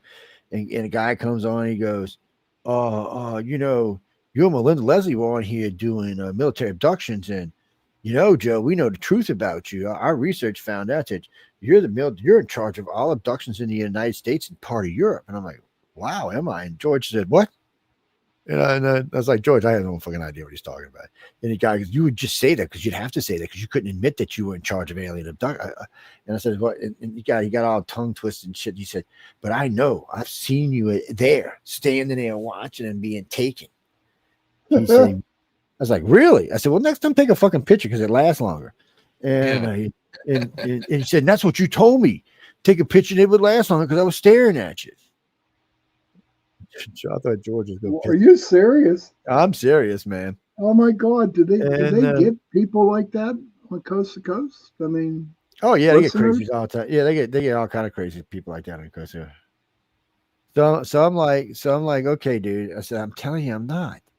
And he said, oh, you'd say that. You have to say that. He said, you know, you weren't right to them two women and a guy. You tied them up, and threw them in that box, and left them there until the people came and picked them up and brought them home because you didn't want them roaming around while you were there. That's what you said anyway. I'm like, really? Oh my God. I said, well, remind me next time to keep my fucking mouth shut. And look at my voice there next. He said, Jerry just goes on crack. I was like, so anyway, you know, the show's over. We go do our stuff. I'm out in California lecturing. Oh, actually, yeah, I was out in California at the one out in the desert, the conference out in the desert. So I'm out there giving a lecture. It's a good lecture. It's about alien abduction, what you expect if you've been taken before you know that, you know, before you've had contact that you understand. You know, it takes a little while for some people to understand their context. So that's why we call them abductees, because they really don't actually know what's going on with them yet. So anyway, I'm out there giving this really good lecture, and right smack in the middle of it, this lady puts up her hand. Joe, why did you take us all that night? I'm like, what are you talking about? You know, you're in charge of the military abductions. We were there. We seen you. I got my friend with me. He'll tell you we seen you. So now the audience is looking at me like, what the fuck? Yeah. I'm kidding. Like, they're like looking at me, and I'm like, really? She said, yeah, and it was scary. She said, it was really scary. I thought y'all were going to kill us or do something worse. And then you told them, okay, well, you finished. And she said, well, take them home and drug them up so they don't remember. And that's all I remember. And I was like, Jesus. So then this lady puts up her hand in front of her. She goes, Mr. Joe, what is she talking about? So I have not fucking clue what she's talking about. Mish wants to give you a list to people you can abduct and keep. No, I'll send them back. We'll send them back reformed. How that? Then Dolly says, this is our magic probing stick. Just so y'all see. It's for probing. It makes you glow. So it glows blue out of your mouth while you're being probed. No, it don't go in your mouth, dummy. It goes in the other, and it just goes the other way. Your mouth. Yeah. Well, look how long it takes. What do you think, man? It can exactly be a corner thing here, man. I mean, look at this thing. This thing is not exactly short. This is can you imagine? That would hurt. Oh man! And then it's got these little nasty spiky things down here on the end. Smile so blue, only your mother will know. Yes. Oh my God! Here we go. X-rated shit. Yeah, it's getting close. Anyway, ow, burns, man. Oh shit. Okay, put it back. Look, all I can tell y'all people is if you truly want to see a world that can thrive and survive and become something that we'd all be proud of, you're going to have to fucking unite the planet. So, gonna get rid of the liberals. Oh, wait, what? Oh, yeah. Yeah, well, no, that's a good start. But really and truly, you're going to have to figure out how to do away with people like the Venezuelan president, the Cuban president, the Xi Jinpings and Putins of the world, even the Lazinskis of the world. Lazinski's no better than Putin is. He don't want to give up his power. He don't want this war to end. No, because once it's over, he's done. He's out. He's gone. Yeah, he's no longer president anymore. It's adios amigos. Go back to dancing, doing your dance and your little pink chiffon. It's look. So you got this guy dancing like this. He made president of the Ukraine. You got another guy dancing like that who's now mayor of New York, or will be mayor of New York. Look, if so, liberals prefer someone who can dance half naked to be their person that runs their world. I'm confused. No, Gene, I'm a centrist. People should be in the middle. The left and the right should always serve the center. That's the way it should be.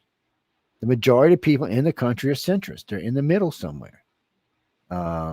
Their views are more towards the middle than the left or the right. The middle should have the votes almost enough so that they need either the left or right to pass something. So when it's something that should be liberal and the group agrees, and they would get the liberals a vote and they would get it and the conservatives wouldn't. When they needed something from the conservatives, they'd do it the same way. But this way, the people would always be being served by the majority instead of by, oh, I think we should mutilate children. I mean, come on. Who does that kind of shit? You know, back in the 50s, they would have burnt you at the fucking cross for mutilating a child. I mean, what do you mean? Mutilate a child. If you're under the age of 18 and you're having any kind of trans surgery, you're mutilating a child. Because let me tell you something, asshole. You can't vote. You can't drink. You can't eat. You can't get an apartment. You can't buy a car. You can't scratch your nuts until you're 18 years old. So why should you be able to get trans surgery without your fucking parents' permission? Because you sure can't do anything else. You can't even fight and die for your damn country until you're 18 years old. What's that? Hey, Reese. Hey, Joe. Joe Fox. How are Actually, no, Reese, if you're 18, you can drink in the military. Yeah. Yep. Yeah, military believes if you're serving, you can't go out to clubs and drink, but you can drink in on base. Yeah. They believe that you should be allowed to drink. Yeah, but always dude, you know that's near beer on the EM club. It's 2-3, whatever they call it. 2-3, 1-2-3 beer, whatever it is. It's not as strong a beer, so you have to drink a lot more. You pee a lot more too. I got a story to tell you. Okay, we were in Gitmo for sea trials right after we got out of the docks, and they used to load us in cattle trucks, take us over to the EM club, and they would have beer there. And this is true. They would have formaldehyde in that beer. It was only Budweiser. You couldn't get nothing else. And they had formaldehyde in the beer. Ew. So, very first thing I did when I got to Tennessee was went and bought me 2 cases, one a black label and one a green label Jack Daniel. Brought them back to the base with me. Because, you know, a lot of places on the base you couldn't get hard liquor. Yeah, one club on base. It was a pizza joint basically, and you could go play video and you could dance and stuff like that. They had hard liquor only on weekends. That's the only time you could get it. So and where I was in Tennessee, you had to go to a liquor store just to buy liquor, and they had rules about selling it to militaries on certain days. Like during the week, they wouldn't sell it to you. Only on the weekends. So that's why when I got there, states are still like that. You know, you can't buy beer on Sundays and yeah. Well, my friend, this was just for military here. This was just rules that the military asked them because this was a military town. Yeah. The Millington, Tennessee base is friggin' huge. It's a training base and a tech base, and it's also got nuclear weapons there. It is a fucking monster-sized base. It's bigger than the town. I mean, you could actually put a town inside the bitch 3 or 4 times. And so the town did whatever they asked because every job there was pretty much related to the Navy base. And, you know, it's always funny when you say Navy base and it's in the middle of the country, completely landlocked. There wasn't even a fucking stream running through this bitch, man. I don't even think there's an underground. Find out. Yeah, there's some landlocked Navy spots, you know. Yeah, it's no, Gene. I mean, there wasn't even a stream through there, man. Their water was pumped in by the pipe, buddy. Yeah. That's kind of like it was kind of funny. Now they had military, they had air base, you know, because Navy has its own Air Force, so there's air stuff all over the place. But well, most people didn't know that the Navy stores, well, they're not Tridents anymore, they're a different kind of missile. They have what they call them stored silos. They do this. Is it Polaris now, or was it Polaris? I don't know what it is. It's I like a Polaris 2 or something. I'd have to look it up to be totally honest. I'd have because they change every so often. And yeah, that's true. So the Navy did this sneaky trick against the Russians in the treaty. So, you know, you can only carry X amount on ships and planes and boats to start off with. So the Navy decided that it would build silos to store the missiles in until they were put into a submarine. Active firing silos. But since they were listed as storage facilities for the Navy submarine weapons, they couldn't count it as active missiles. And there was about 1,100 of them. Big, nasty missiles. We found out by accident. I told you a story about being drunk when the thing opened up and they took us downstairs. We found out I would have never known it was there. If it wouldn't have been for that one night being drunk, walking around in the middle of fucking nowhere in the middle of the morning. Shit happened. Maybe it happened for a reason. I'll tell you one thing. It was the first time I really realized what size underground facilities this country actually has. I mean, standing in the middle of that thing downstairs when it was 1, 2. So what is the average width of a lane? Like 10 feet? Oh, a traffic car lane? Yeah, I'd say probably 11, 12 feet, somewhere around that. 12 will work. So it would be 12, 24, 36, 48. So it was about 72 wide. Probably at least that tall, and you could not see the end because you were standing in a four-way connector. You could not see the end, east, west, north, or south. You couldn't see the end of it. Average human can see 10 to 14 miles, and there was no end. Yeah, 10 to 12 feet. Yeah, that's what the Google says. Yeah, that makes sense because most cars are about 8 foot wide, so 8 or 9. It's Now, Jimmy, was a crazy underground facility. I thought for sure we were all going to be in deep shit because, none of us had clearance back then. I mean, we were in tech school. We weren't doing anything yet. We hadn't even picked out our MOSs yet. I was just in tech school for advanced electronics. I was like, it's hard to explain. So I joined Special Forces in boot camp. And I did 40, 12, 16, 20, 20, 20, about 36, 38 weeks coming out of boot camp and training. And then I went to Paris Island with the Marines and trained for about 6 months. And then they sent me, I got a break and they sent me to tech school in Memphis. I mean, not in Memphis. Yeah, well, in Millington, Tennessee, which is out in between Memphis and Nashville. So I went there for tech school and I was in there going to tech. When I finished my basic course, they pulled me out for a training mission and they put me back. And when I finished my advanced courses, they took me out for real missions. And wow, that's 5 or 6 missions, I think. And then they give you a break. So for my break, they put me back because I was supposed to be going to Nimitz anyway. So they sent me to Nimitz to work as a shooter, which is the guy launching the jets. And for some reason, they hadn't even had me listed as an advanced electronics tech yet. So I was out there doing that. That's what I was doing. For us, it was kind of like a vacation I mean, don't get me wrong. It's a really dangerous job shooting planes off the deck. I ain't gonna lie to you, but still, it's not as dangerous as what we were doing. It was spooky shit. And then I just fucked up in reverse. I got out there one day. I was doing my job, launching jets, keeping my crew safe. Had a problem with the missile electronics. I went over and fixed it in about 5 minutes. The crew couldn't even get the damn thing to come on. It took me 5 minutes to fix it. And then so my commanding officer noticed it and he was like, well, that's pretty good. And he told me about a problem on the bridge with one of the advanced radar systems, one of the AGA systems, actually. And he goes, Joe, this thing, he told me how it would do it. And he said it would seem like it would be fixed and all of a sudden it would start acting squirrely. I said, well, when did it do it? And she would tell me, and I got to thinking, it sounds like maybe when the shift is certain speeds or something's going on, certain vibrations. So I had to go make sure all the radar system was off because I don't want to kill myself or anybody else in their tower.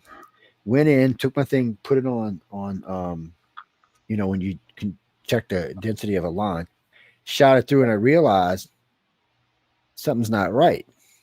So I took my finger, started running along the lines, and I felt just barely a nick in one of the oh god, it was like a 14, maybe a 12 gauge wire.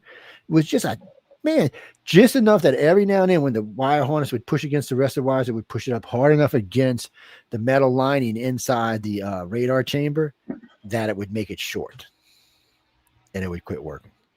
And if it shorted too much, it would reboot the system.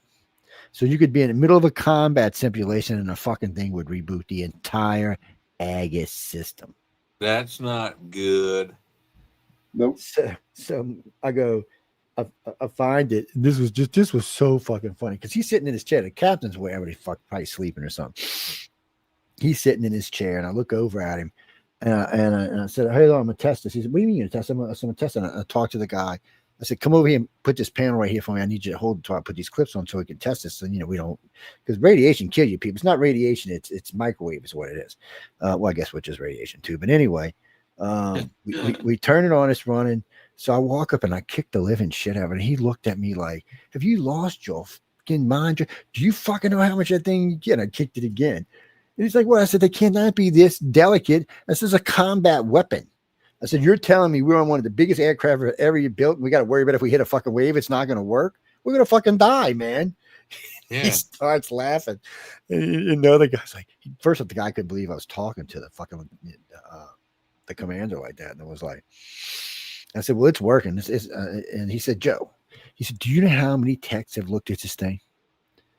He said, "Do you realize?" He said, "We were in port in Norfolk and in California and in fucking Hawaii, and they still couldn't figure it out. And you're telling me some fucking shooter off the fucking flight line came up here and fixed it in 5 minutes." He said, "You better fucking be right about this." And it's running. So about a week goes by. It's running perfect, man. It took him a little while for they called me up to talk to me about a promotion, but it was just, I remember I bumped into him on the way to mess. How you go? I said, "Still working, huh?" I'm what? I said, "Still working, Commander." Right? He's like, he looked at me kind of growled. "Yeah, it's still working." It's like, but yeah, I mean, they offered me lieutenant. Actually, in the beginning, they offered me lieutenant junior grade, and that took all about 9 months to get promoted to full lieutenant because of the places I was going. Then they did all that clearance stuff, and I got all of that stuff. And right when I finally got all it done and everything was done and over, and I was running back and forth between Old Salty and the flight deck and the conning tower, I was out of time. I'd been in 9 years. Everything was up. I got my advanced pays and all were done. They came in and offered me a big bonus, and I said, "You know what, guys? I really love you, but fuck you. I'm out of here." Yeah. Yeah. I'll still take the bonus though. So can I have that? I said, "I'm tired of seeing waves, my friend. Goodbye." Yes. I know the feeling. It was like, I could have been a lifer, but if you didn't have to be, see, that's only downside to the Navy. If the Navy would let you do like, okay, let me do 3-4 years at sea, maybe 5, and then let me come home on land, because the Navy's got a lot of fucking bases, that you on land. So I mean, they should let you rotate around. That way everybody gets experience and you don't get burnt out. I mean, some old sailors want to be out there. I mean, I met a lot of sailors who that's where they want to be. They want to be out there in the middle of the fucking ocean floating around like a bunch of idiots. What do you mean? What's a shellback? I'm a shellback. You cross the international, what is it? The equator. Yep, I'm a shellback. Yeah, I was the polywog. Not many Navy guys got my ass kicked. Oh my God! We'll have a show on shellbacks. Yeah, but it was a terrible. They cut hoses, fire hoses. So this tells you how lucky I was. So I told you I got promoted, right? So they were spray painting everybody pink. Oh no, you can't. Everybody went through it, Joe. Yeah, that's what I'm saying. Everybody went through it. So he comes up, and the guy got the can. He's getting ready to spray me. He says, "Didn't you just get promoted to lieutenant?" I said, "Yes, I did." He said, "Son of a bitch." I said, "Here, just spray my hands." He said, all that. Oh my God! Oh God! Yeah, it was too fucking much. I was kill his ass. I was a wog dog, man. I was a wog dog, and my handler, he had a lot of wog dog fights. Oh my God! Yeah, they were terrible, and they would whip my ass with fire hoses, dude. No shit. They And were- they yeah, 'cause soak them in water. Oh, it was terrible, dude. Oh my god. But it was what's fun. that? Oh no, they were dicks. But then after the first trip, you were the guy doing it. Yeah. Yes, right. It's Yes, just sir. part. It's just part of being part of that crew and crossing that equator. Well, not Yep. everybody experiences. Not all ships cross the equator. Believe it or not, some of them don't. Nope. But Some you of them know stay what? there. If you had the choice of not participating. So if you did not participate in it, they threw you in the brig until that Oh, day shit. was over. Oh Yeah. yeah, absolutely. Well, because a Absolutely. lot of people, because it was kind of mean spirited fun, but still, I mean, it was one day. It wasn't even a whole day, but I mean, it was a day, and they let you get fucked up afterwards. So it wasn't horrible, and it gave everybody a lot to talk about. You seen how stupid such and such was, and it was something to joke around on the ship about. If you didn't, you were an outsider now. You Yep. know, people weren't going to treat you the same. They're not going to Yep. feel like you're the guy that's going to save their ass when the bomb blows up in front of their fucking That's face. true.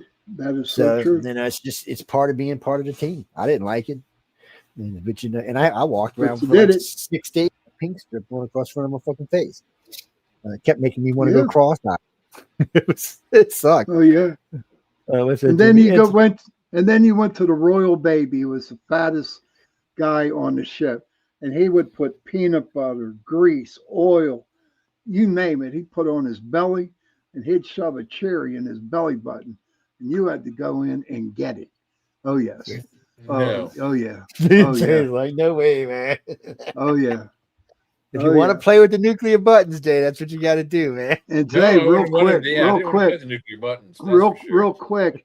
real quick before we go. Yeah, so we gotta They get out of would here and come they down. you had to crawl through about a week's worth of garbage. Mm. Oh yeah, I'm talking Says food. goodbye. That they put them stupid Oh, you was- went on? it was like these rice things and these little pebbles all up and down the deck and made you crawl from one end of the deck. Oh my I God, couldn't yeah, walk man. straight for like fucking 3 days, man. I was like, Jesus. Yeah, your knees were done. Your knees were done. He calls me up that morning. He says, "Where you at?" And I said, "We're off today, right?" He said, "No, you better get your ass up here." So I go up to the bridge. I'm like, "What do you want?" He's like, "Joe, you're on duty today." I said, "No, I'm not." I said, "It's whatever." I said, "The guys that are participating the next day off." He said, "No, Joe, you're not you're an officer now, asshole. You're not enlisted. Get your ass to fucking work." I was like, "Excuse me." I wanted it. It's a good thing he's the commander. I'd have bitch slapped his ass. I was like, "What?" Yeah, right. I tell you what, though, when the captain calls you and you always get nervous. You're kind of like, You know it. You know it. I was more afraid of my master chief of the command than I was the captain. yeah, because that's who did the discipline most of the time. I mean, if you were enlisted, that's who was going to get your discipline from. Yeah. And and I was enlisted the first time I went in front of the captain. I was like, I guess he just wanted to see who the commander was trying to skip 4 ranks to make a lieutenant JG. Jimmy JG just means junior grade. That's all. Means you wasn't a full lieutenant. No, no. It was a baby But lieutenant. is it time for us to go, Joe? It's We 10:05. can go about 4 or 5 more minutes because he starts at 10 after. Okay. But All right. yeah, but no, Those no. were the days. Well, we man. got Oh, a my show. God. We got a show coming on. Well, we start a half an hour earlier now, so we get more time. But what is that, Christopher? How many topics we talked about tonight? 47. You smoking weed, buddy? Yeah, You've been yeah. to 47 times, maybe 15 or 20. Oh yeah. Jay's doomsday topics do not count anyway. That's just part of the show theme. Yeah. Those are strictly for Sean's entertainment value. That's right. That's just anyway. part It of is. the It theme. is. Honest to God, it is. Yes, it's part of the theme. That's just how that works. Sherry Lynn Marshall, where are you at? St. Petersburg, Florida. Yeah, I've been there many times. One of the most haunted cities in the fucking country. Yes, it is. It's So you know where else down there? St. Augustine. St. Augustine Very is haunted. insane. Very Well, St. haunted. Augustine still got them streets with the real high walls on the side where you used to funnel Yeah. the enemies in so you could shoot them with your little pocket gun, pop gun. Oh yeah. What are you talking about, Frank? No, I wanted some Brooklyn pizza tonight, and they got a really good Brooklyn pizzeria here. But the son of a bitch is want to charge you like $10 just to deliver it plus the tips. So it costs you like $15 plus the price of the pizza, which is like $20. So I'm like, no, screw you. Make your own, Joe. Well, I'm going to this weekend, but this week coming. But I got a Papa John's. Papa John's, look, Papa John, you suck. Jay said get Papa John. Yeah, I don't listen, Jay. Papa John sucks. Go to Little Caesars. It's $5, $6, and $7. They got 3 different levels of pizza you can pay for. Chris, I'll pay good money for any. If it's a good pizza, I'll pay good money for a good pizza. It's got to be a good pizza. So like Fat Boys has a 20-inch pizza, which is like $19, $17 for pepperoni. It's a good pizza, Brooklyn style pizza. But they have the 36-inch, which is like this. It's 3 foot. Arturo's has a 32-inch square and a 36-inch circular pizza. It's awesome. Yeah. So this is a 36-inch. You gotta open both the doors to get it out. And in the Camry, I used to have to put up the passenger seat all the way up and then lay it over so I could put the box and seat. And you had to pull up the driver's seat to get the fucking thing in the back of my car to get it home. It's a good pizza. Well, they got the thing if you eat. They got a 2-foot pizza. If you eat it in 2 minutes, you get to eat free for the year. 2 minutes? Yeah. How long? 2 minutes. That's bullshit. Wow. 2 minutes. It's this long. Y'all can see, and it's you can't this do wide. that in 2 minutes. Guy did it in 26 seconds. Jeez. That's the record. I don't know. Do a Big Mac that fast. I was like, there's no fun. I'm like 2 minutes. I could probably eat it in 2 minutes. I'd be gagging, puking, and everything else, but I could probably eat it in 2 minutes. But 26 seconds. How the hell you did that? What did you roll up half and just shove it down your throat and swallow? Seriously, man. Oh God, that'd be maybe you know what? Maybe it was Lucy Lovelace. Ooh, that would explain in 26 seconds. Oh yeah, that would explain it. For anybody out there that don't know who we're talking about, don't even look it up. You don't want to know. Ladies especially. You knows her. I know her. Linda Lovelace, buddy. Linda Lovelace. Linda Lovelace. Yes. Oh, I called her. All right, gentlemen. I must have been having chances of I gotta get to. I gotta work tomorrow. All right, guys, y'all get out of here. We're gonna go. Y'all go check out Sean Hasler. He's on right now. Y'all go see what he's up to. Go give him some shit. Say JJ and Jay told him to come give him some shit. No, Sean has a J name. Yes, we keep it hidden. Yes. Yeah. So it could be the triple J. So that way, when we bring on a female, she'll have to be Jane and be the quad J. Yeah, he's doing a show on the shadow biome. Whatever that is. So his real name is, y'all ready?